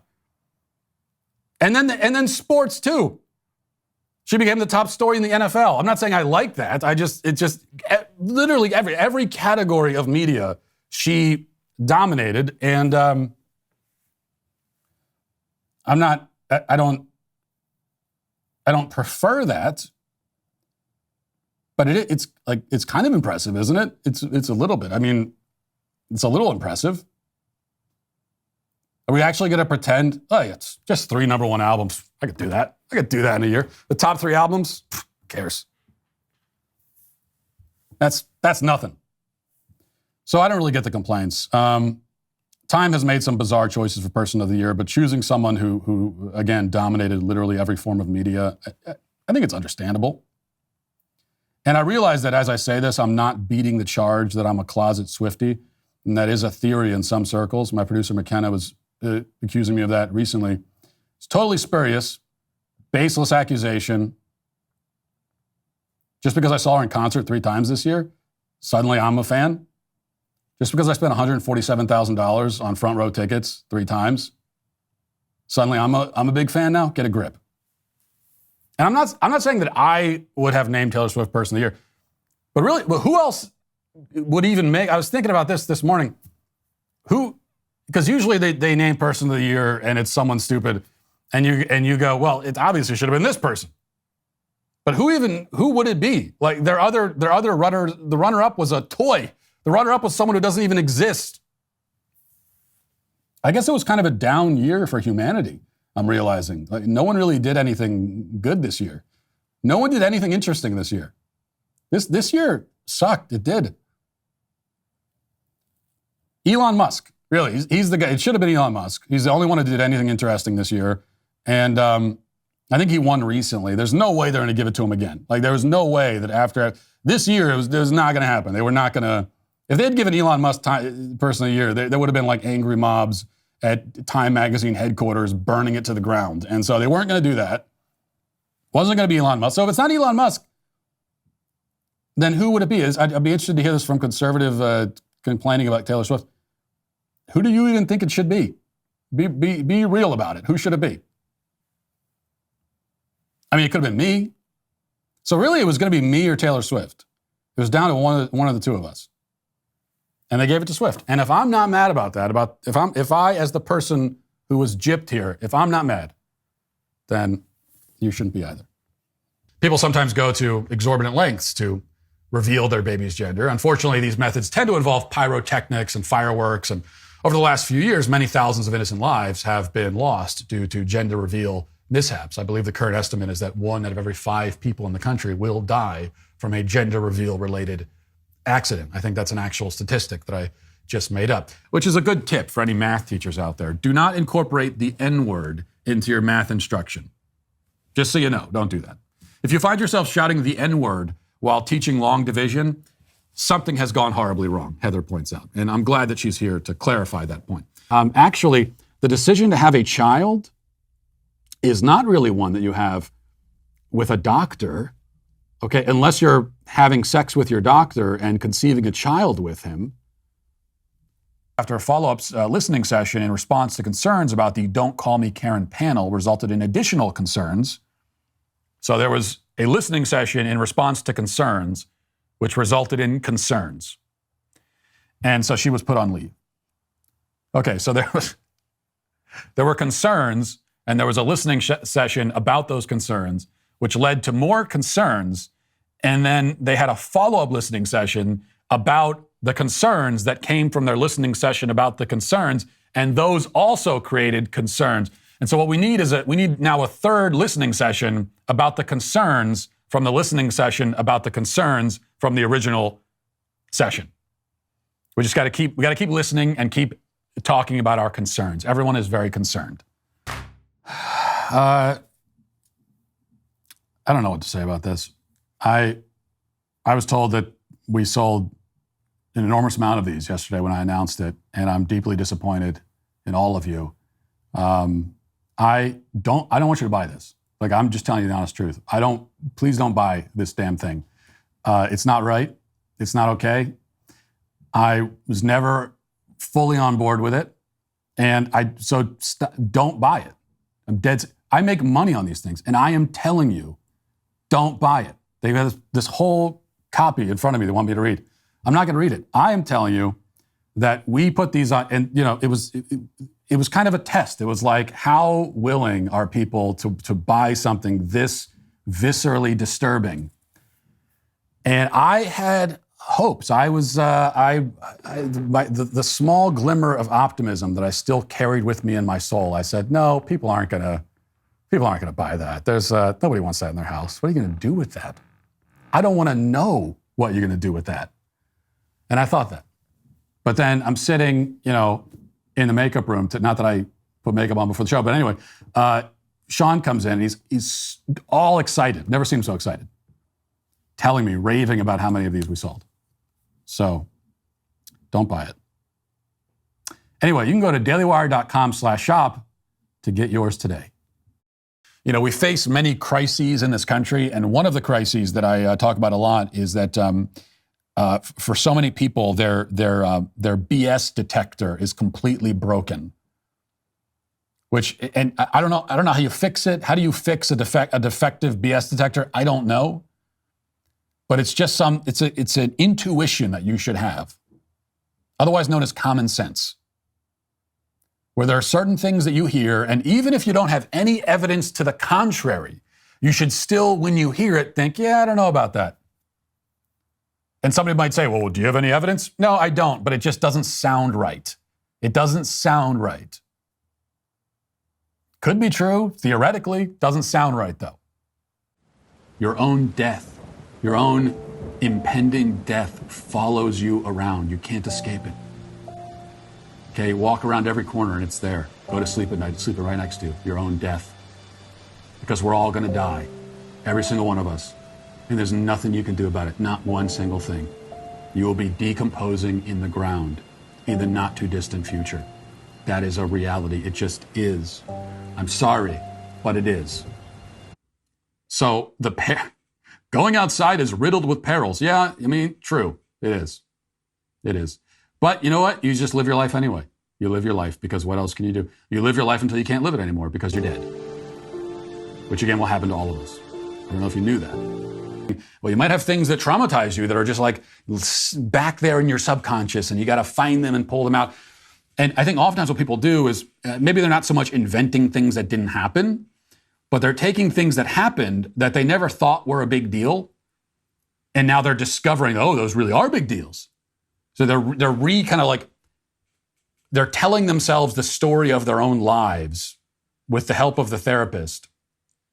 Things they already knew, but now they're seeing in a brand new light. And they're finding that, oh, well, when my dad missed my soccer championship when I was 11 years old, I'd always known about that, obviously, but I never thought, but yeah, you know what, that did lead to this. And that's the reason that this happened. And that's the reason why I'm unemployed at the age of 35. What do you know? Is that dark spot on your face still bothering you? Or what about all those sunspots all over your body? Is that bothering you too? Well, it should, you disgusting freak. Go to genucell.com/Walsh to order a new dark spot treatment system today and say goodbye to those pesky spots tomorrow. That's genucell.com/Walsh right now and save over 70% on Genucell's most popular package that includes this dark spot system. Genucell.com/Walsh. Okay, how ridiculous is that? In a political debate, when we're trying to figure out who should be president, you throw a question out, you have 30 seconds. 30 seconds? What can you say in 30 seconds? And then, of course, as it always goes in these debates, if they actually start arguing, right? If they debate during the debate, the moderators jump in to shut it down. Hey, stop that. No, there's not going to be any debating, sir. There will be no debating in this debate. Those are the rules. Stop debating. This is a debate, not a debate. Stop debating. Be civil, which means, what does that mean? It means go back to giving your canned 30-second sound bites. And you just let him talk about it. You don't need to jump in. Sir, stop being mean. You're being mean to him. You're interrupting. It's a little bit to it. Be nice. Please and thank you. We don't need that. Why do we need that? It's all wrong. All this stuff is so incredibly ridiculous and insulting. And I talked about it for 15 minutes anyway, but what can I do? Another is the endless invention of new sexualities and genders, which are all just different versions of being gay. If a bathroom is not boring, if there's anything happening in a bathroom that makes the experience somehow eventful, then something is wrong. Yes, it's important to ward off the Sunday scaries by having a bare minimum Monday so you don't become a grumpy stayer who is quiet quitting. And if you've not already overdosed and died of cringe just from hearing that sentence, don't forget about chaotic working. But if you want to live in any kind of civilized, functional society, you have law. And law means law enforcement. And enforcing the law means that when the law enforcement shows up, you can't just decline to be, you can't just say, well, you know what, I'd prefer not to be arrested today, officer. Oh, well, if you don't want to be, then never mind. I said, well, okay, well, you don't want to be arrested. Okay, well, forget it then. Just go ahead. What did you steal there? Oh, I got a couple bottles of whiskey. Well, enjoy. Go enjoy yourself. That's not how it works. So first of all, just to say that there is no surer way to persuade people to hate you and your cause than to stage a protest at an airport. LAX, of all airports. I mean, LAX is already the worst airport in the history of aviation. Honestly, the only good thing about LAX, and I think about this every time I'm on my way to LAX, only good thing is one bright side, which is that if your plane crashes on the way to that airport, then it does give you like a silver lining to think about as you plunge to your death. You could just think to yourself, well, at least I don't have to deal with LAX now. So that's the only good thing about it. LAX is so bad that the last time I was there, our plane had landed and pulled up to the gate, and it still took us an hour, okay? An hour to get off the plane. Even from the time we pulled into the gate, it took us an hour to get off the plane because they couldn't find any gate agents to come and operate the jet bridge thing and open the door. They couldn't find anyone to open the door, so we waited an hour for someone to open the door. And the flight attendants are like calling in and saying, "Can someone come and open the door?" And people, it's like workers are on their lunch break, and you guys can wait. LAX is an airport. It's run and staffed by people who've never been inside an airport before. That's what it feels like. Like all their employees at LAX airport emerged from some sort of time portal from the year 1760. They just walk around looking baffled, utterly perplexed. If you need them for anything, if you have to ask them to do anything, they're completely confused. I mean, it's really every airport in the country, but especially LAX. Finally, Foxy Nerd says, not a fan of the new segment. We all know Walsh will never admit he's wrong. Well, that's completely absurd. You cannot say that. Once again, this is a false premise. How can you say that I'll never admit that I'm wrong? Because I've never been wrong. So how do you know that I wouldn't admit it? Think about it. I've never had the opportunity to admit that I'm wrong about something because I've never been wrong. I would love to admit it. I would be the first one to admit that I was wrong about something. So I can put my humility on display for all to see. But unfortunately, I've been deprived of the opportunity to admit I was wrong because I've just literally never been wrong about a single thing ever. That's the problem. Well, there were only 30 fatal pit bull maulings last year. And I don't even know if that number is correct, but let's just say that it is. Well, what if they lifted the ban on panther ownership?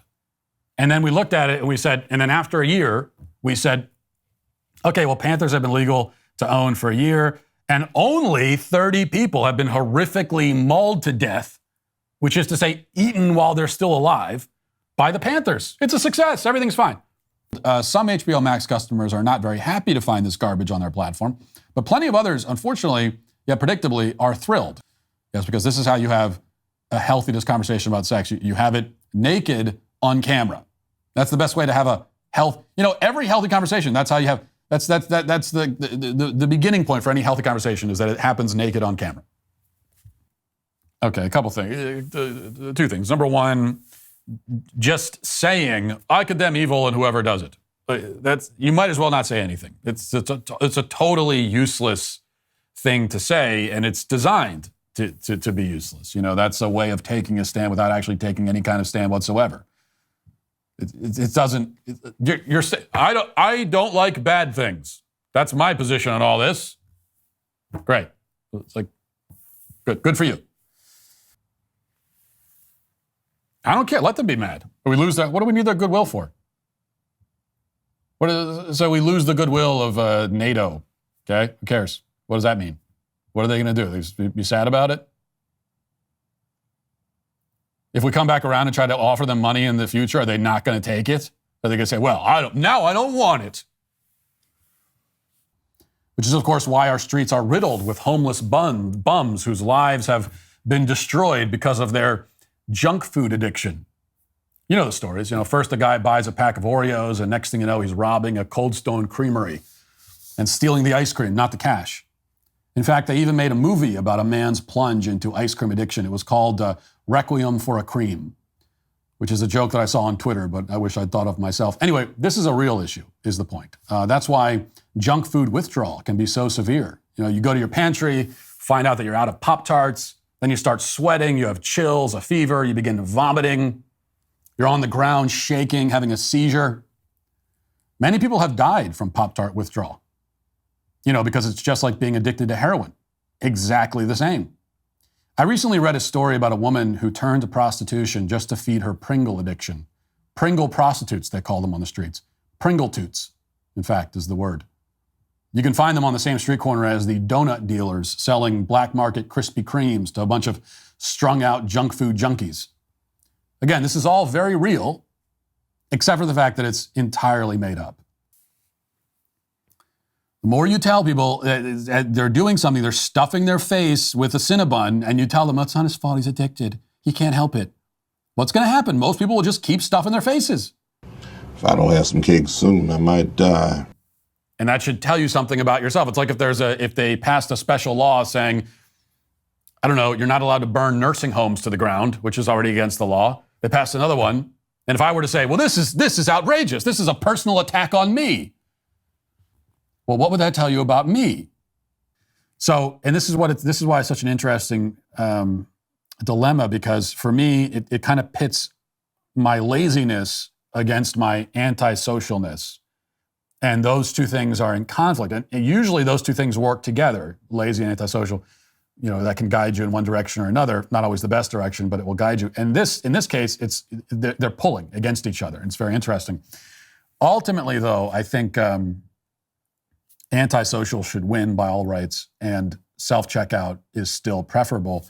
The problem, though, as always, and this is the case with most things in life, the problem is everybody else in the grocery store.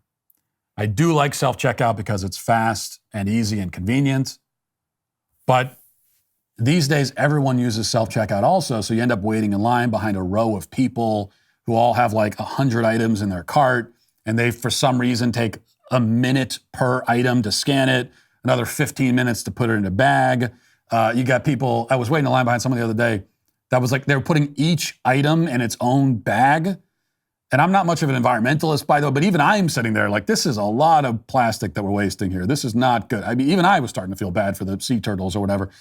And you end up waiting there while this whole line of people buys enough food to feed a stadium, and they're all totally perplexed by the machine somehow. So everyone uses the machine now, but everyone is most people anyway, are still perplexed by it. They don't know how to use it. And then it takes 45 minutes. Then they get to like the green pepper, and they have to actually, now there's like a produce, you have to type it in, and then this is very, very confusing for people when they end up with the produce and the green pepper. They don't know what to do with it, and that takes them an hour to figure out.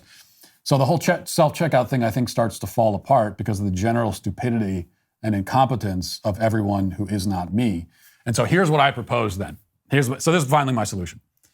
I think if we had a special self-checkout lane at every store, like a pre-check system for self-checkout, for those who have proved that they can scan, let's say, 20 items. If you can scan and pay for 20 items in less than 3 minutes, then you get to go to a special lane, and that's going to be the fastest lane of all.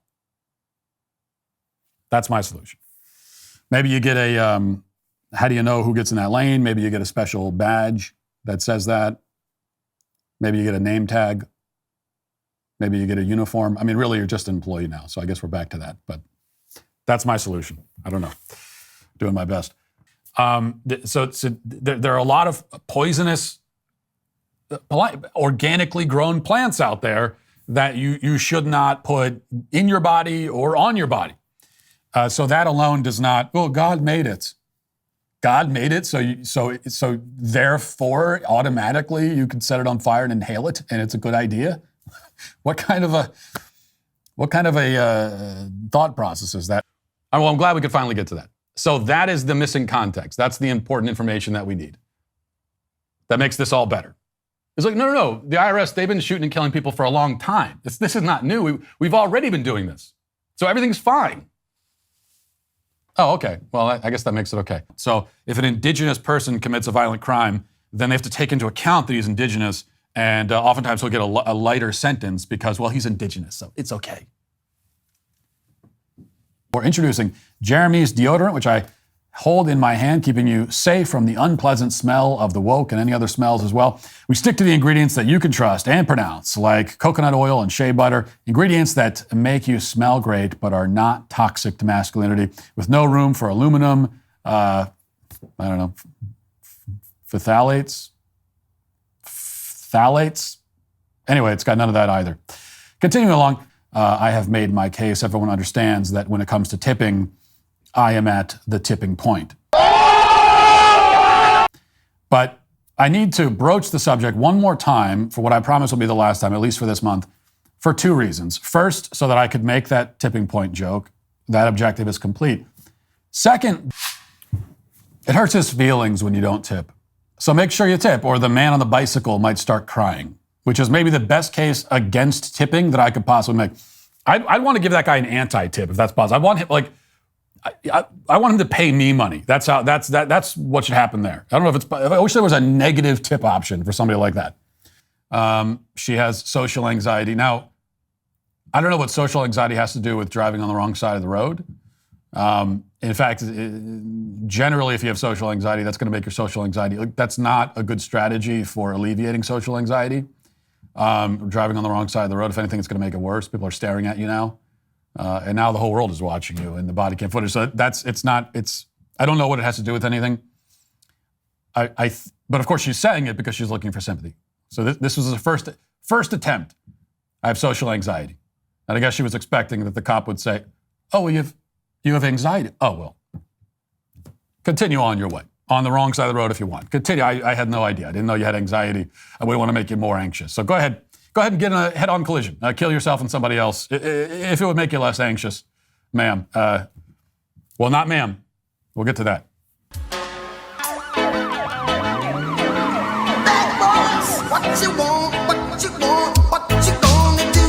I'm going to be very petty. Granted, this segment is almost always petty. You know, I really could call the segment 5 minutes of pettiness, and that would probably capture the spirit of what I'm doing here. But in any case, I'm feeling especially petty today after driving into work this morning. And the problem with driving to work every morning is that I live in Nashville. And though the people of Nashville are wonderful in many ways, they are not wonderful on the road. This town is populated by all of the world's worst drivers. I don't know if bad drivers come here so that they can be with their own kind. Maybe Nashville has become something of a mecca for incompetent motorists. They come here on pilgrimages. Many die along the way. Or maybe after coming here, good drivers become bad. Is there something in the water? Is there something in the Tennessee whiskey? I mean, I suppose there definitely is something in the whiskey that would make you a bad driver. Maybe I've just solved the riddle. I don't know. This is a question for psychiatrists and anthropologists to study. All I know is that as I drive into Nashville, I get a literal front row seat to witness every bad driving habit every single morning, ramped up by a factor of 10. So just to give you an example of the kind of thing you might encounter as you travel the highways and byways of our lovely town.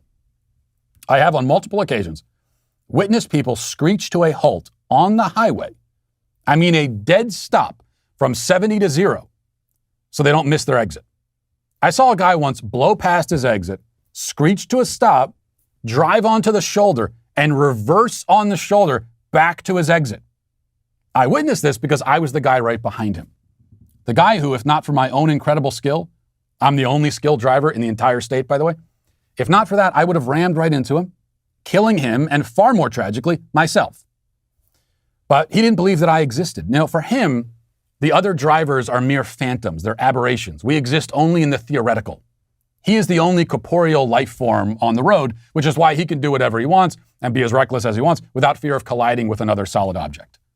That's how he views it anyway, until he learns otherwise, and learns it the hard way. And lots of people in Nashville learn that lesson the hard way every day. I drive about 10 miles to work, and in that 10 miles, every day, I pass 3 or 4 accidents. Every day. And that's if the weather is good. If it's bad, or even just mildly unpleasant, the highways look like The Walking Dead. Cars and bodies littered all over the place. A truck flipped upside down. Someone's Jeep is stuck up in a tree somehow. A guy in a motorcycle is like dangling over the overpass. It would appear that as soon as the first raindrop hits the windshield, people panic and just drive directly into the nearest object. And this is all very distressing for me because then I am in the unfortunate psychological position of feeling annoyed at all of these people, even though half of them may well be dead. I don't want to be annoyed at your pain and suffering. I don't like that. But you're making me late for work. And you should have learned to drive before you got on the road. Yes, yet this is all really, I think, a preamble to my main point. I could continue complaining about Nashville drivers for another 35 minutes, but I'm not sure how relevant that kind of content would be to the average non-Nashville citizen. My main point is this. I could run all of the worst driving habits on my local roads, but none of it is unique to Nashville. The volume and frequency is unique, but bad drivers are everywhere, all over this nation of ours. And I have to navigate around them everywhere I go. And the number one habit of bad drivers everywhere, at least on the highway, is that they don't know how to merge. I was almost killed yet again this morning by a bad merger, which is why it's top of my mind. And I'll tell you what happened. I was driving along on the highway, preparing to get off on my exit.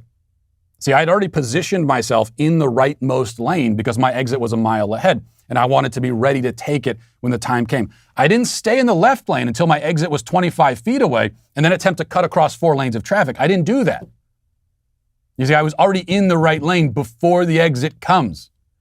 But as I was driving in that right lane, anticipating my exit, somebody in the merge lane entering the highway from the entrance ramp just before my exit suddenly jerked onto the highway into my lane going about 15 miles an hour. I had to once again slam on my brakes, saving my life and undeservedly his. I then hit my horn in retribution and shouted, you dumbass, learn to drive or whatever, but he couldn't hear me. No doubt he went on his merry way, oblivious to the fact that he just had a near-death experience. For this guy, this probably happens every day. His life is saved every day, and he doesn't even know it. Now, this idiot made the same mistake that the majority of drivers, who are also idiots, seem to make. And you realize what a terrible idea this would actually be. Because the vast majority of people can't drive on the ground, let alone driving in the sky.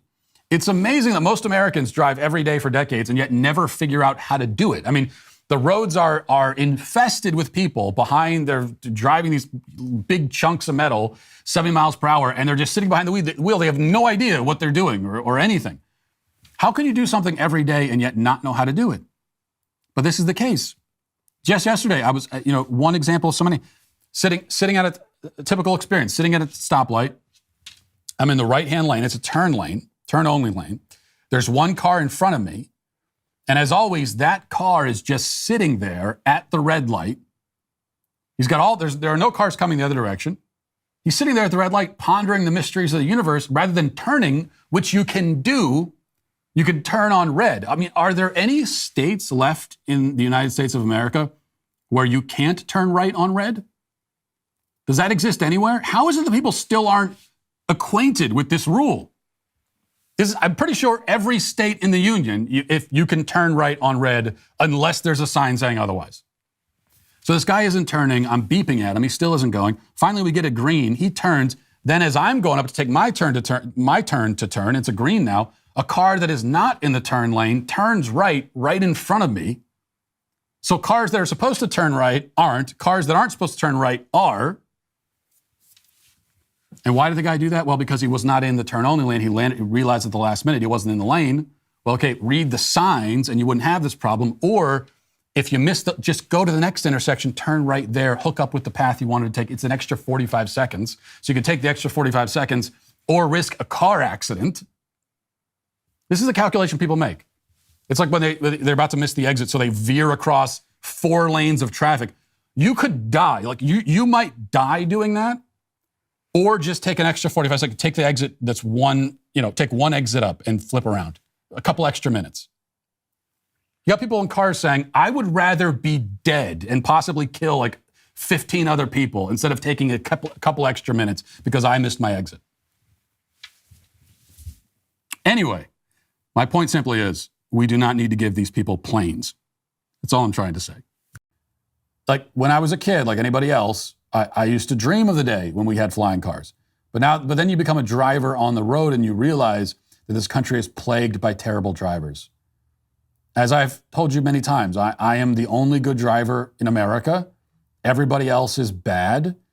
I'm literally the only one on the road who knows how to drive. That is my firm conviction after spending 20 years on the road as a driver. So I can have a flying car if I want it, but none of the rest of you can. Like putting the rest of you in a flying car is just asking for pure carnage. Americans have not figured out how to drive on the ground. And now you're going to put them in the sky. Meanwhile, why is she really losing? Well, because first of all, there's nothing appealing about her whatsoever. According to estimates by people who estimate this kind of stuff, Amanda Abington, best known for her role in whatever she was in. And then Brian Stelter said, well, who cares what he says? Which means that Pink, I guess, is apparently planning to give out gay porn at her concert. And she should be arrested for that. It's very unlikely that Levi's or Etsy will send an email that says, we know Pride Month can be an extremely annoying time for you, which is why we want to know if you'd rather not receive Pride Month related emails. Stop it. Stop it. Get some help. I guess we should finish this up. Should we finish this up by watching that Little Mermaid song again, listening to it? Probably not, but let's do it anyway. Hey, wake up, wake up, wake up! What? Hey, have you not heard that scuttlebutt? Your butt. No, the gossip, the buzz, the who said what, who does that, yeah, the scuttlebutt. Well, I was flying over land and sea and ear to the ground. Then I came flying here for you to see and hear what I found. Remember the swamp? Remember my... Yeah, we didn't need to do that. We didn't need to do that. Nothing comes close to that. When you listen to that again, you realize that it's just, that exists on a tier that none of these other songs. The other songs are bad. They're just bad. They're bad songs. There are a lot of bad songs are a dime a dozen. You hear those all the time. That, though, transcends badness. It reaches some other. It's impressive. It is actually, I'm almost impressed by it. A strange new respect that you could make a song that terrible. Good. I think this is productive, and I think it's stop. Enough. Okay, we've heard enough. All right. Good.